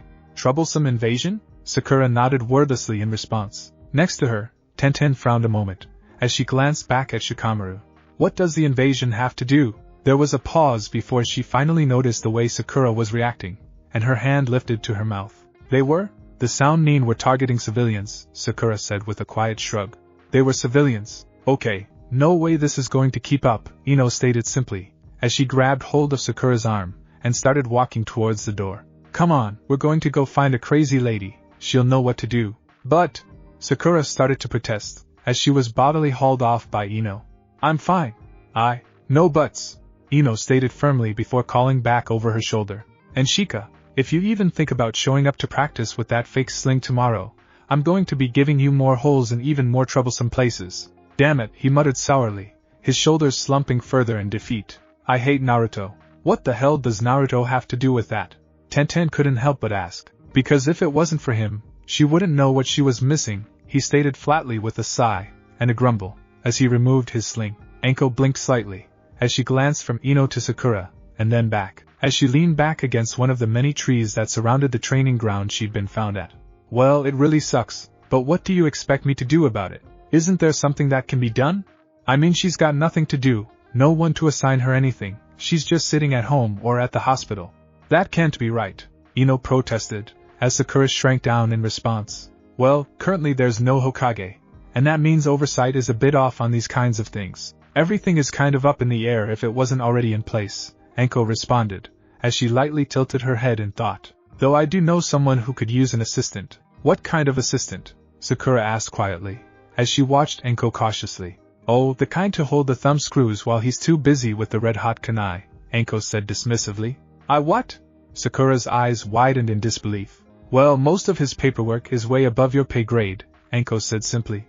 You need to be at least for that, and well, to be honest, that's not going to happen anytime soon. Sakura glared at Anko, her fingers clenching back into fists. Isn't that a little harsh? Ino asked, as she winced a bit. I mean, she's as bad as you were, Anko responded pointedly as she smirked. Before you went and took part in the awesomeness that is our training. I'm not useless, Sakura insisted, causing both Ino and Anko to look at her. I never said what Ino started to say. Yes, you are, Anko said bluntly with a TSK and a shake of her head. And I can prove it. Oh, bimbo, sparring time. I brought her here to get her help, not to fight her. Ino immediately protested, holding her hands up defensively. I'll show you I'm not useless, Sakura growled softly, as she could feel the bubbling spark of anger start to roll through her veins. Yes, I'm sure, Anko said dismissively before gesturing to Ino. Prove it if you can. And then suddenly Anko had leapt out of the way, landing on one of the outstretched branches of the tree, as Sakura gave another growl, and then lunged at Ino. Ino lightly twisted out of the way, as she reflexively snapped her hand out, and cracked her knuckles against Sakura's elbow. Hey! I didn't agree to this, Sakura hissed softly in pain, as she brought her hand up to rub at her elbow, before glaring more angrily at Ino, as she pulled out a kunai, and lunged at Ino once more. This time, when Ino targeted Sakura's wrist instead, Sakura vanished in a puff of smoke. In her place, a small wooden log dropped to the ground. Immediately, Ino dropped to the ground, as Sakura's fist, still wrapped around her kunai, sailed right through where Ino's head had been a moment earlier. Ino's leg lashed out, aiming for just below Sakura's knee, only the girl immediately vanished again, replaced by another log. Immediately, Ino rolled back to her feet, ready for the next attack. This time, when Sakura appeared, throwing another angry punch at Ino, Ino's hand shot out, grabbing the fist without trying to stop its momentum, as she twisted it in her hand. As Sakura attempted to react, there was a sudden flash, as Ino struck Sakura's arm with A, causing Sakura to involuntarily drop her kunai.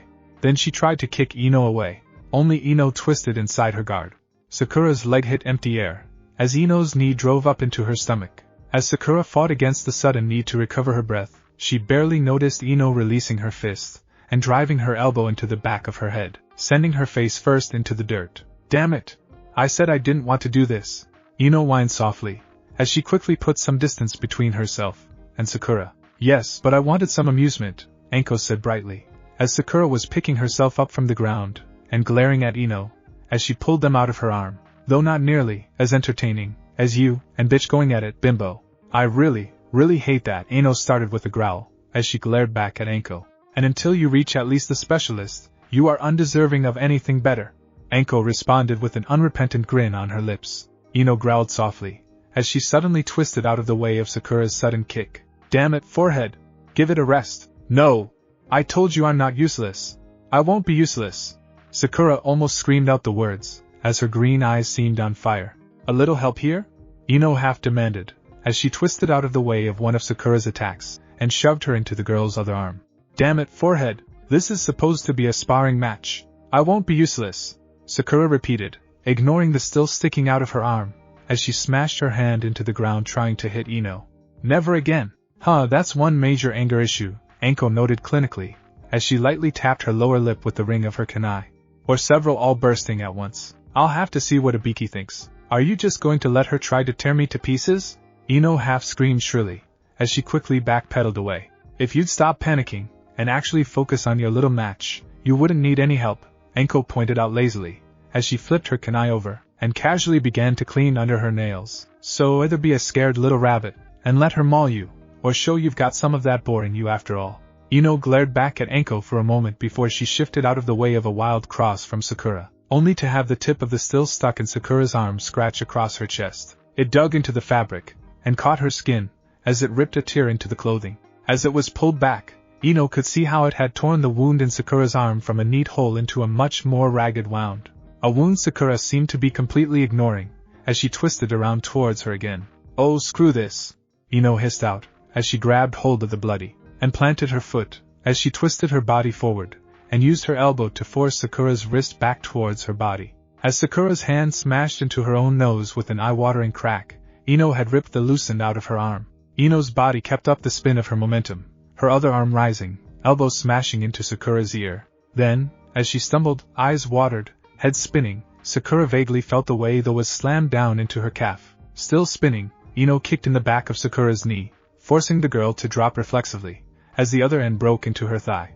As she twisted, Ino barely registered Sakura's scream of pain, as her knee smashed into the girl's face, sending her falling back, unconscious. When Sakura's body didn't stir again beyond the steady rise and fall of her breath, Ino slowly put her leg back down, and stared at the wet stain of blood that blossomed across it.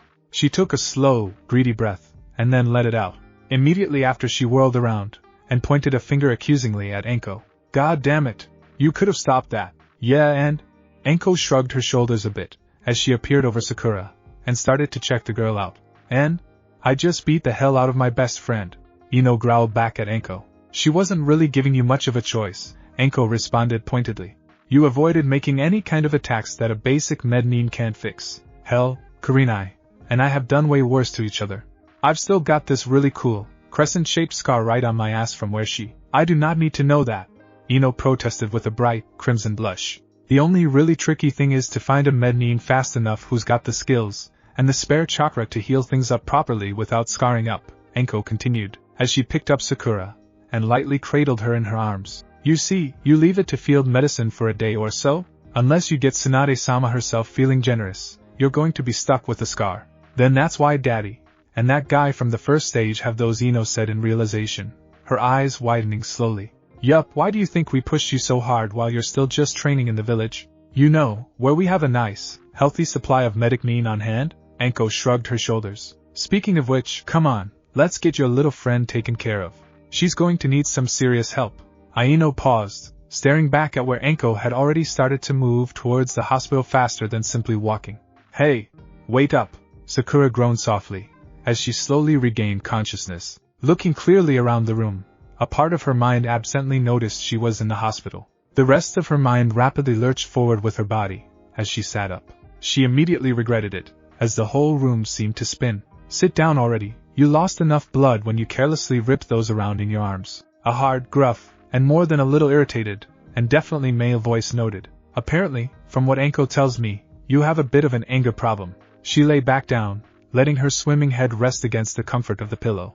Once she was sure she could actually think, she turned her head to the man speaking. Immediately, her eyes widened, as she recognized the heavily scarred man staring back at her. Ibiki Marino looked just as terrifying as he did the day of the first exam, and this time, she had no Naruto around to push her back up. Sakura started to speak, but found she really didn't have anything in particular to say, as her mouth slowly shut. Sakura Haruno, age 13, genin assigned to Team 7 under Kakashi Hataki, Ibiki observed clinically, as his expression remained stony. Top marks in academics, high level of chakra control, and decent mastery of basic clone and replacement techniques. Sakura opened her mouth again but quickly shut it, as she clenched her fingers into her sheet, and stared down at herself.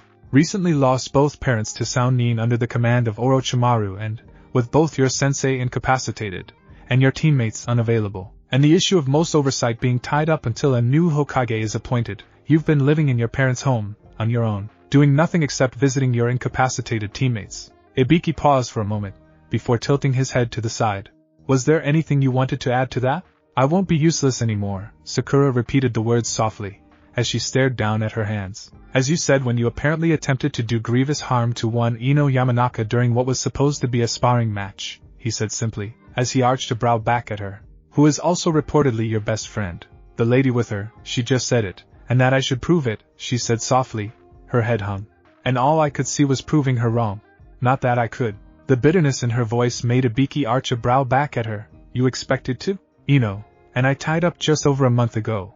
But now I could barely even touch her, she responded softly, as she clenched her fingers. Everyone's just getting so strong, and It would help if you bothered to train, Ibiki noted with a drawl, and a shake of his head. Each of your teammates push themselves to their limits, and beyond. You, though, Sakura curled back into herself, flinching at his words. And you know, she spent a month and a half training with either Anko or another, against another genin for most of it, being pushed past anything your instructors had made any of you do before. Ibiki frowned slightly, as he studied the girl. She's been pushed to find her limits. Apparently you haven't been. Sakura paused, before her head hung further down. And that's why she? I don't know her, personally. But I know the ones she's been training with. They expect her to give her everything, Ibiki said bluntly, as he gave the girl a hard look. She ended up coming here quite often. Sakura hung her head slightly, as she curled up, slowly this time, as she brought her knees to her chest. What am I supposed to do then? I have been asked to take you under my wing, so to speak, Ibiki stated simply, as he looked at the girl critically. As things stand currently, you are the weak link in your team. You are an obvious weakness that most enemy shinobi will be quite eager to exploit. I have a number of friends who don't want to see that happen. What? Sakura's head snapped up, staring at the imposing man with wild eyes. But your tests show you have the mental aptitude for the less physical side of interrogation, Ibiki said simply, as he tilted his head to the side, as well as your performance during my stage of the exams where you were able to answer each of the questions on your own merit. What isn't known, he continued after a moment's pause, is if you have the mental fortitude to handle that kind of work, or mental stability. The former, I think you do, considering what I understand about your fight with your friend. But it also calls the latter into question. Sakura made no response, as she curled up a bit more, fingers tightening across her knees, though she made no objection to his claims. And I'm going to push you. I'm going to make you find your limits, and then I'm going to see how far past them you can handle going, he said simply, as he stood up, and walked towards the door. Then I'm going to make you understand them. But wait, Sakura stared at him, her mouth hanging open in disbelief. I will pick you up tomorrow at sunrise at your home. Be ready, he said, as he pushed his hands into his coat. And a word of warning, do not waste my time. My word carries a lot of weight either way. And with that he was gone, leaving Sakura to stare at the door with a look of confused disbelief written on her face. With the sun shining down on them, Naruto led an irritated Tsunade, and an almost serene-looking Shizen to the training ground Jiraiya had set up. Why the hell am I here, Jiraiya? And why so damned early? Tsunade glared at Jiraiya with angry, narrowed eyes. Tsunade, you're the world's top medic Nin. Jiraiya sent a look of irritation back at her. If you've got a headache, medic, heal thyself. You do recall I'm not a part of your little group, don't you, Jiraiya? Tsunade growled out her words, as she clenched her fists at her sides. I have no obligations to. I need you to examine the girls for any side effects from their chakra being harmonized to the brats, Jiraiya admitted with a sigh, and shook his head. I figured you'd be curious enough to take a look, all things considered. All things considered? Tsunade repeated, though there was a slight spark of curiosity in her eyes, as she glanced back at the pair of girls. Considering your clan's involvement with the previous, Jiraiya said simply, as he rolled his shoulders back in a half-shrugging motion. Something unidentifiable flashed across Tsunade's eyes, as she eyed the pair. Well, I'm going to need some information on. Kin was first put under the seal roughly 50 days ago, Jiraiya stated simply, as he glanced at the girl in question. Temari, 1 month later. Both instances required several hours' worth of interaction between them, and Naruto.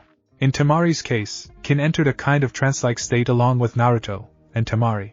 You always did love to spoil anyone's fun but yours, Tsunade scowled lightly, as she then pushed past Jiraiya, and walked over to the girls. I do not, Jiraiya said with a huff, noting the looks he was getting, and glowering back. I told you I do not. Whatever you say, Jiraiya-sama, Shizen said soothingly, as she politely smiled at him. I get no respect anymore, Jiraiya said with a whining grumble.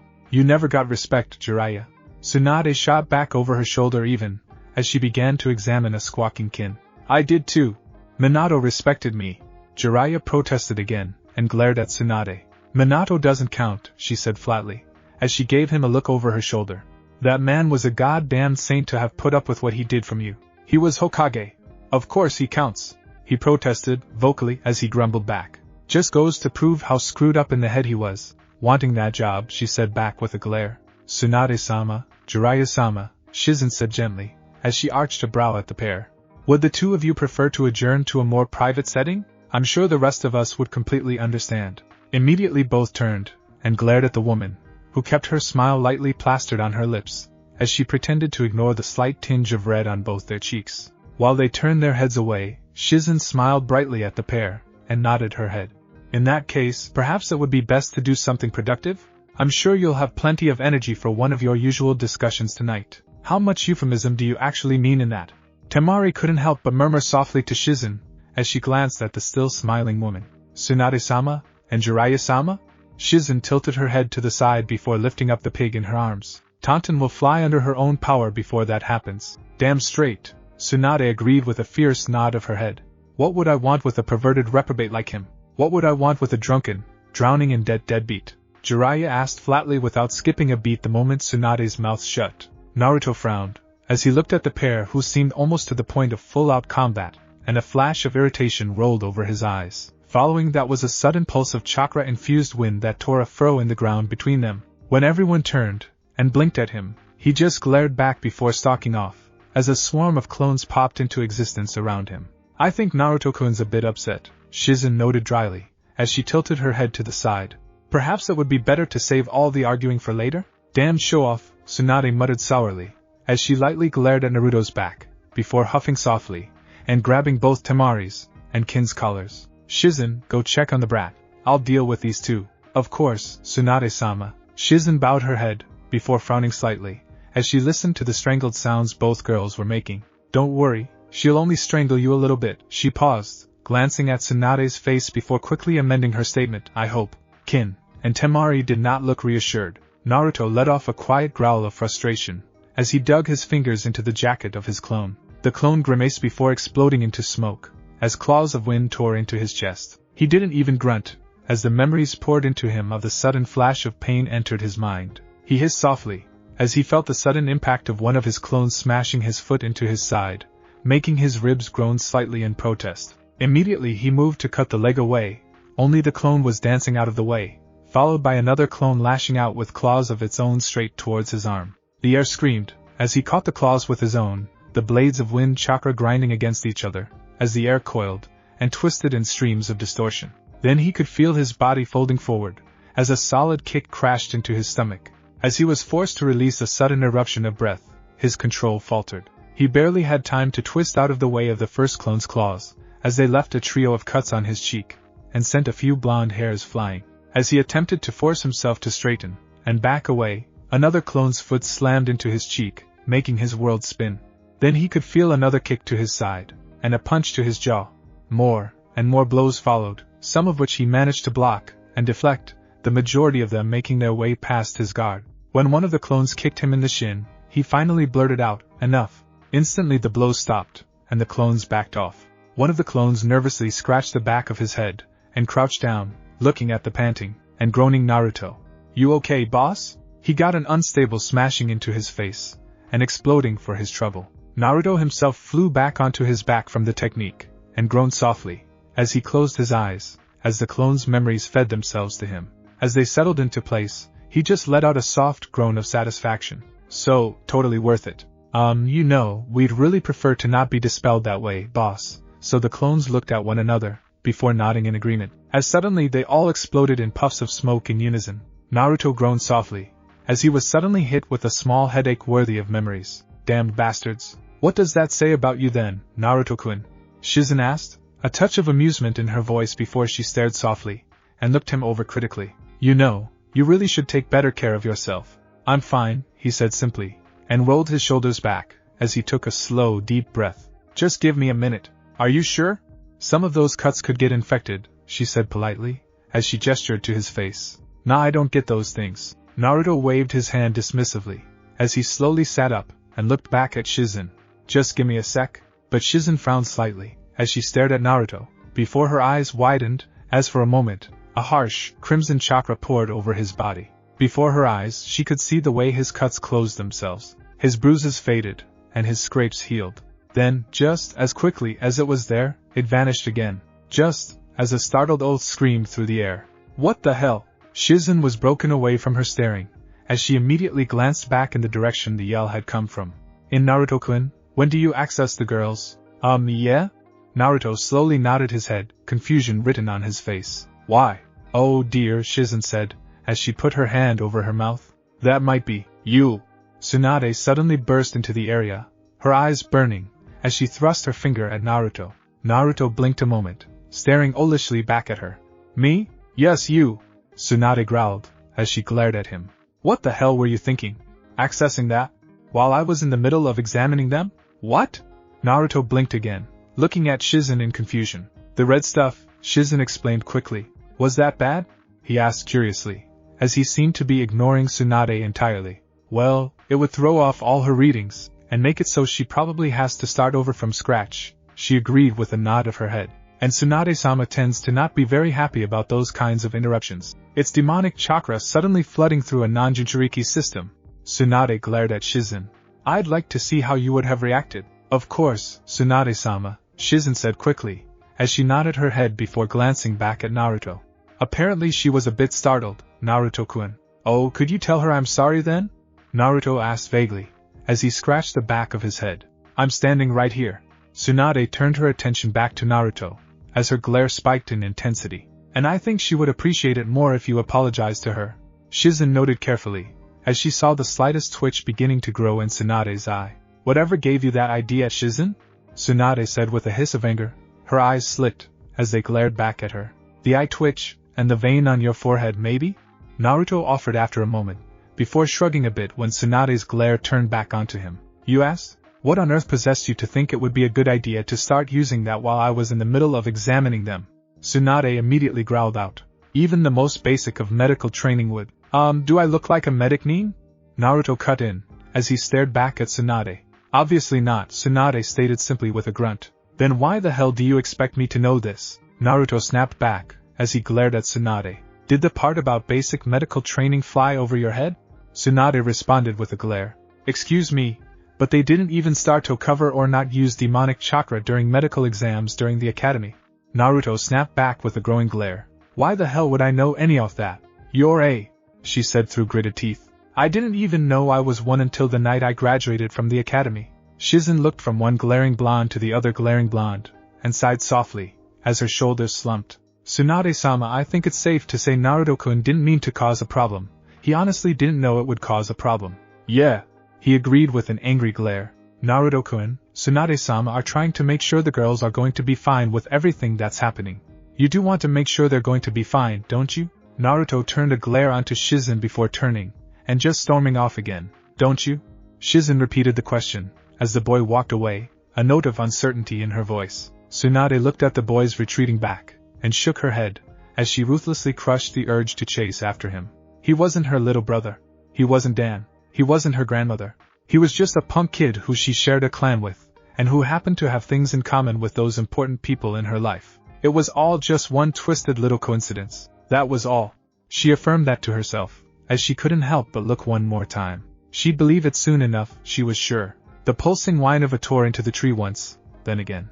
Two perfectly spherical holes appear in the trees. They were matched by identical-looking holes all along the trunk, and in the numerous trees around him. Naruto stared back at the tree before he moved again, striking again, and again, as his sweat-slick skin caught the faint cloud of sawdust that filled the air. It itches all over his exposed skin, and into crevices in his clothes. But he ignored it, as he continued focusing on slamming into the tree before him. Around him, a chaotic melee identical form moved with matching spheres in each of their hands. Every few moments, one of the figures would explode into a cloud of smoke from the impact of one of the spheres hitting them somewhere on their bodies. Occasionally, they would meet, grinding together for a moment before each would destabilize, and explode, taking both clones, and sometimes a third with it. He wasn't sure how long he'd been doing it. The slowly growing size of the clearing was a testament that it had been a while though. Everything, from the clones, to the grass to the leaves, was covered in a fine layer of sawdust. They had chewed through most of it, but there were impossibly clean cuts here and there, along with a sharply cracked tree limb or two. It was this scene that Jiraiya walked into, as he slowly glanced around the clearing, filled with dancing particles of sawdust. "Well, feeling better?" he asked with an arched brow, as he lightly shook the fine layer of dust his hair had already accumulated. "What do you want?" Naruto didn't even turn to look at him, as he continued to feed them in his hands, and slam one then the other into the remnants of the tree trunk in front of him. "I think you've got it down, kid," he noted dryly, as he glanced around the clearing once more then shook his head. "Though I'm going to guess that it's good there's no lumber mill near here, or we'd have a mob after us." "Fine," Naruto said sourly, and suddenly disappeared out of each hand, dispersing with a slight explosion, before his fingers curled back like claws, and he began to tear into the waiting trunk with claws of wind instead. "That really wasn't what I meant," Jiraiya said after a moment when he saw Naruto had simply changed from one attack to another. "I was thinking you should." Jiraiya twisted then, as a kunai suddenly cut through the air right where his shoulder had been a moment before. What the hell? Like their creator, the clones had dispersed there, some more successfully than others. Only, instead of moving on to the same attack Naruto had, each of them had pulled out kunai. One unrepentant clone was glaring at Jiraiya, hands still extended from his throat. "Okay, you want to play it that way? Fine."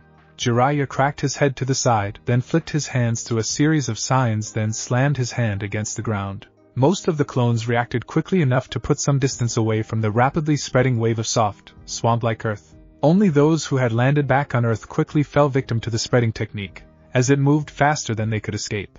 Perhaps a fourth of the clones, landing on still upright trees, were able to launch kunai back at Jiraiya, trying to disrupt the technique even, as the ground began to consume the trees as well. "TSK, I don't think so, brat."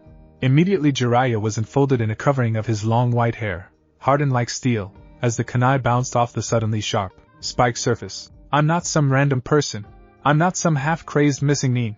I am Jiraiya." Suddenly the spikes exploded out, peppering the entire clearing, catching almost every one of the clones with a harder-than-steel white needle. As Naruto actually flinched under the sudden, mass influx of violent memories, he was hit by another, then another.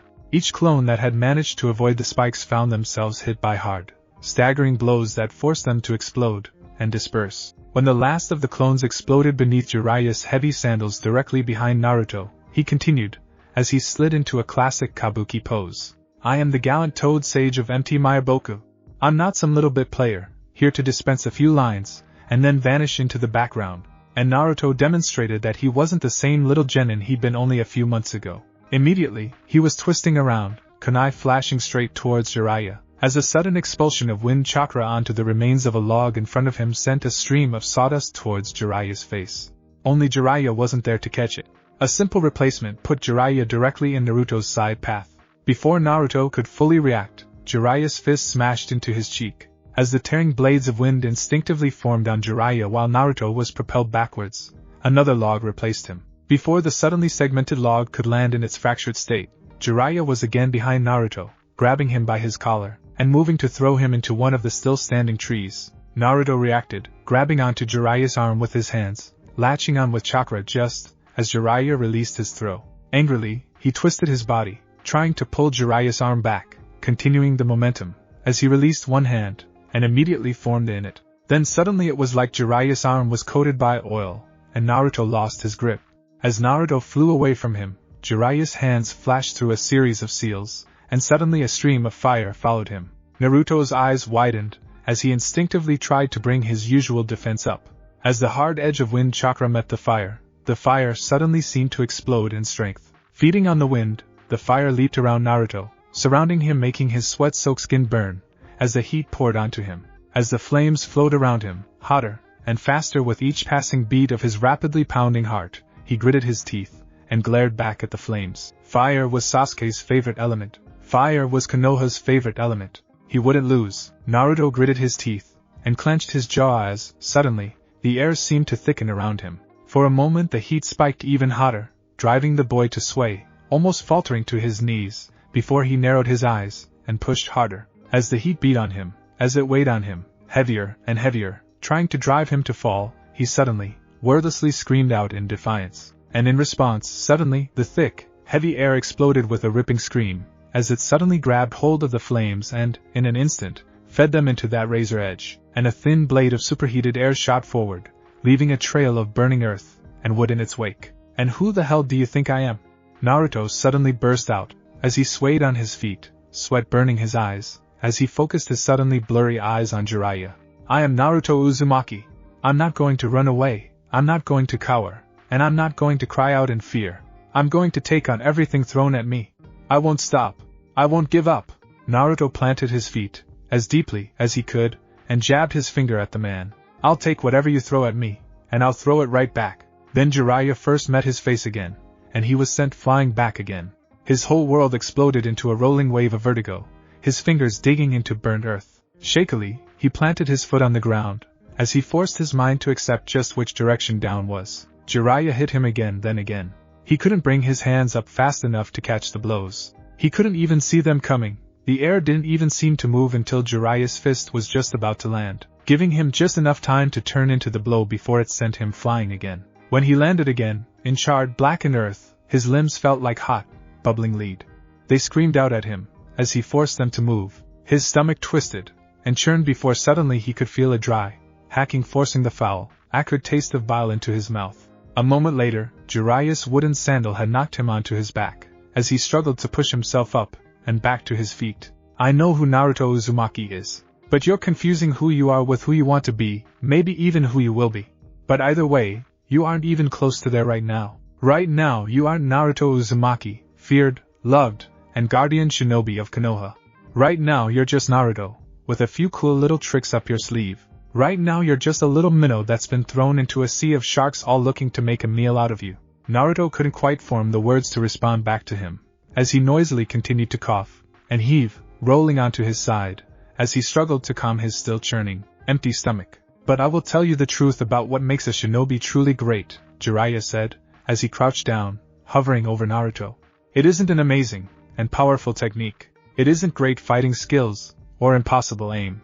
It isn't lineage or bloodline techniques." He paused, letting Naruto slowly calm his still spasming body a bit more, before he continued. "What makes a shinobi truly great is the ability to endure whatever is thrown at them. It's to have life beat you down, again and again, then getting up and moving on a little wiser." When Naruto finally stilled a few moments later, Jiraiya picked him up by the back of his jacket and carefully put him over his shoulder.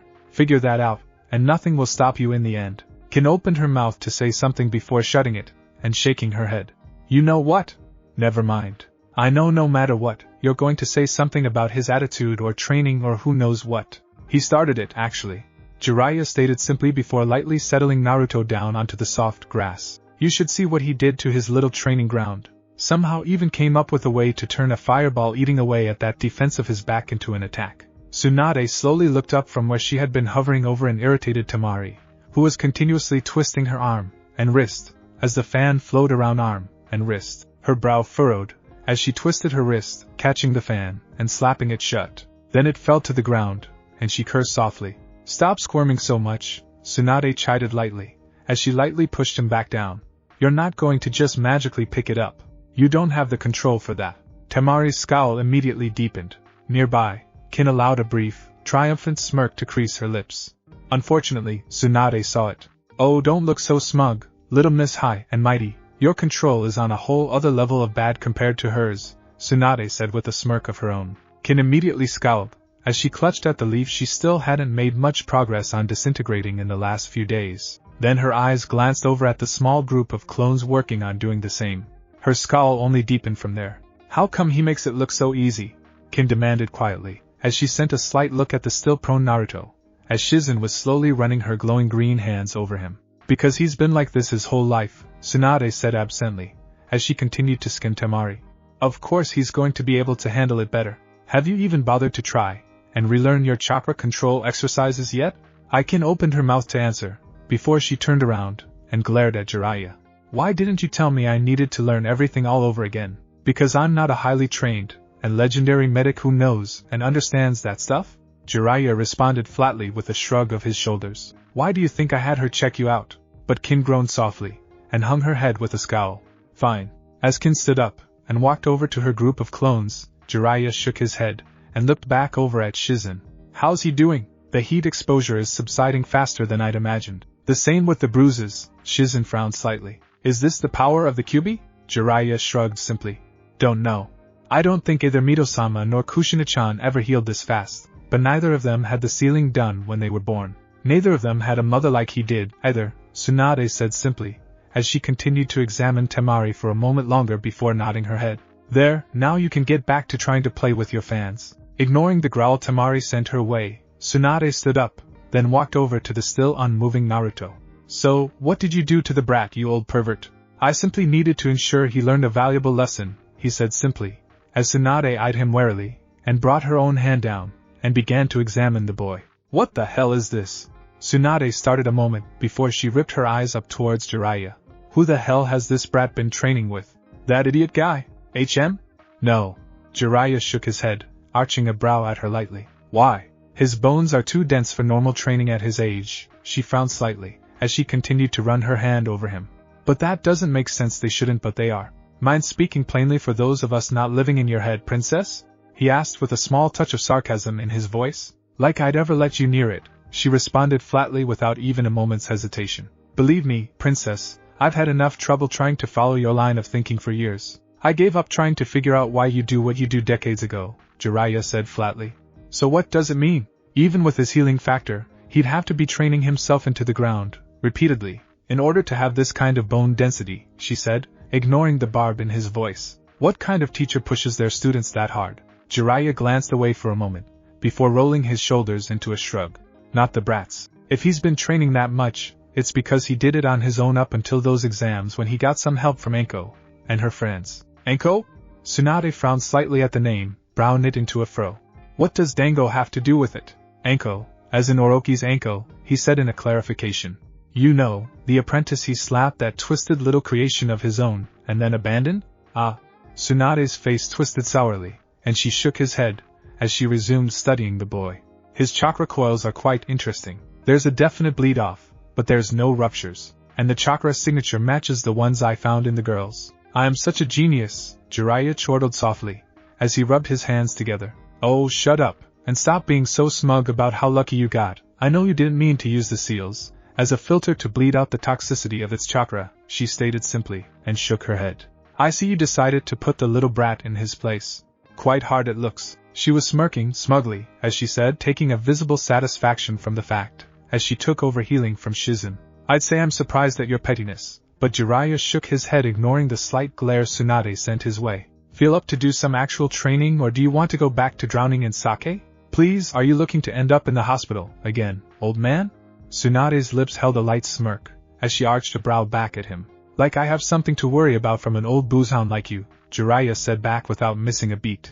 I'll show you what you have to worry about, all right. The crack of Tsunade's knuckles was audible, as she stood up, and glared at Jiraiya. Naruto awoke to a violent shaking, throwing him lightly into the air, and then painfully onto his back. With a groan, he quickly sat up, his head immediately swimming. Glancing briefly around, as his eyes refused to focus, he asked, What's going on? Ah, you're awake, Naruto-kun. Shizun quickly put her hand on the back of his head, and smiled, as the green glow helped clear his head. Better? Yeah, Naruto agreed with a light nod of his head before he looked around, trying to find the source of the sudden earthquake that had woken him. He found broken, burning earth churning around the blurring motions of two figures. Jiraiya and Tsunade moved too fast for him to truly follow. Blows were thrown, and parried in the blink of an eye, faster than Naruto had ever imagined before, either of them attempting to block the other straight out. Then the earth shook again, as Tsunade landed another punch into the ground. Earth rose up in a stone wall before a wave of fire caught it, and melted it into a rose-colored slag. Then, a few motions, and a blast of water left Tsunade's mouth, and covered the glowing stone. Instantly the air cracked, as a hiss of steam filled the air, obscuring the distance between the two combatants. Sounds of sharp impacts found out, then Tsunade found herself leaping back, a flowing wave of spikes penetrating into the space she'd been in only a moment before. Then, suddenly, the makeshift wall she'd created with her blows melted down into mud, and poured towards her. Tsunade was airborne before it could reach her, and took another sudden breath, filling her lungs up, as her hands ran through a series of seals. Then she spat out a series of bullets of ugly green fluid through the steam. The flowing earth stopped, and turned solid again, as Jiraiya's technique was broken. When the mist cleared moments later, the earth was eaten by a series of blackened pits that released a soft stream of toxic vapors, as the acid bullets slowly finished eating their way down. Beyond them, Jiraiya released a trio of kunai, tags flapping on their rings. Tsunade flicked small broken stones at each, deflecting the kunai, and causing the tags to explode. And suddenly it was raining oil down all over the field, covering everything in the slick, glistening fluid. Everything, including Tsunade, and her suddenly not as opaque as it normally was top. The woman stood there a moment before her brow twitched, and her jaw clenched. "You dirty, perverted little dash!" She broke off mid-rant, as she saw a familiar set of signs flashing through Jiraiya's hands, as he leaped past the edge of the oil, and a blast of fire escaped his mouth. Instantly the entire battlefield was transformed into a twisting, churning inferno. Jiraiya wasted no time, as he landed, his fingers instantly moving through a new set of signs, and slamming down onto the earth, turning them into a churning swamp of fire. Then the liquid earth exploded outwards, arching up into a curving, solid dome, covering the flame entirely. Moments later the dome collapsed in on itself, leaving a mess of charred earth and stone. Then, suddenly a massive geyser of water shot up, propelling an irate-looking Tsunade, her arms crossed about her chest upwards, standing at its peak. She looked down at Jiraiya for a moment, glaring angrily at him.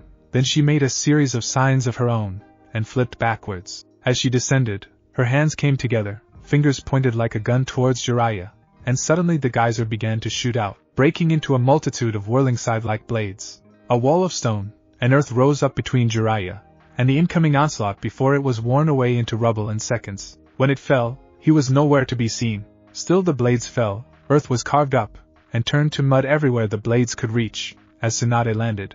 Then a hand rose up, grabbing hold of her ankle, and pulling down. Tsunade's fist crashed into the earth again, however, instead of shattering, it rippled like water, and turned into mud. Glaring angrily, she suddenly kicked up with her leg, ripping the hand, and the Jiraiya attached to it, out of the ground. The man broke his grip when he emerged from the ground halfway, but it was too late for him to reverse the momentum.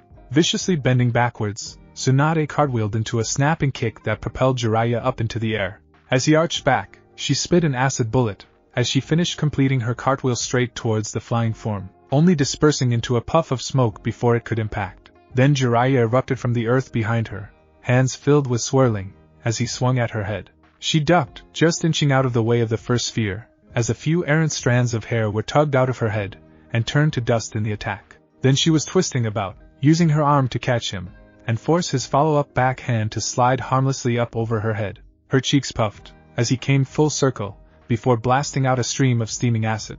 He met it with his own stream of oil. For a moment they focused on battling, one against the other, struggling for dominance, as acid and oil splattered around them. Then suddenly they broke, and they were moving back into tight, flowing blows. Tsunade moved with a tight, minimum efficiency, using her strength and chakra control to deflect Jiraiya's blows with the least amount of force possible. Jiraiya moved with a dramatic, deceptive style that gave every indication of telegraphing itself one way, only to strike another. Still, either seemed to gain over the other, until finally both froze in place. When they looked, Jiraiya was holding a swirl at Tsunade's throat. She in turn had her finger cocked back, held beneath her thumb at his. Either was a potential death blow. For a moment, silence reigned, as the pair stared solemnly into each other's eyes. Then Naruto's voice broke enthusiastically. "That was awesome!" Then, Tsunade pulled her hand back, and scowled angrily at him. "You held back. You're out of practice," he responded simply with a shrug. The entire match had only lasted a few precious minutes, the Sanin's attacks flowing back and forth with the strength and skill that brought armies to their knees. As Naruto slowly felt the reality of their skills filter into his mind, his jaw started to hang. Then their words hit him like a falling mountain. That was holding back? That was out of practice? Naruto demanded, as he stared back at the pair. Jiraiya turned, and smirked softly at the boy, as his eyes gleamed lightly. That was just a taste of what it means to be a legend brat. Then his lips tightened back down into a frown. That was just a glimpse of what League Itachi Uchiha and Kisame Hashigaki are in. And with those words, Naruto simply stared back at Jiraiya for a moment, before his eyes hardened, and he glared back defiantly. Then I've got a lot of work ahead of me. Thanks for watching my video, and make sure to check out the author of this fanfic. Link is in the description. See you next time, till then sayonara.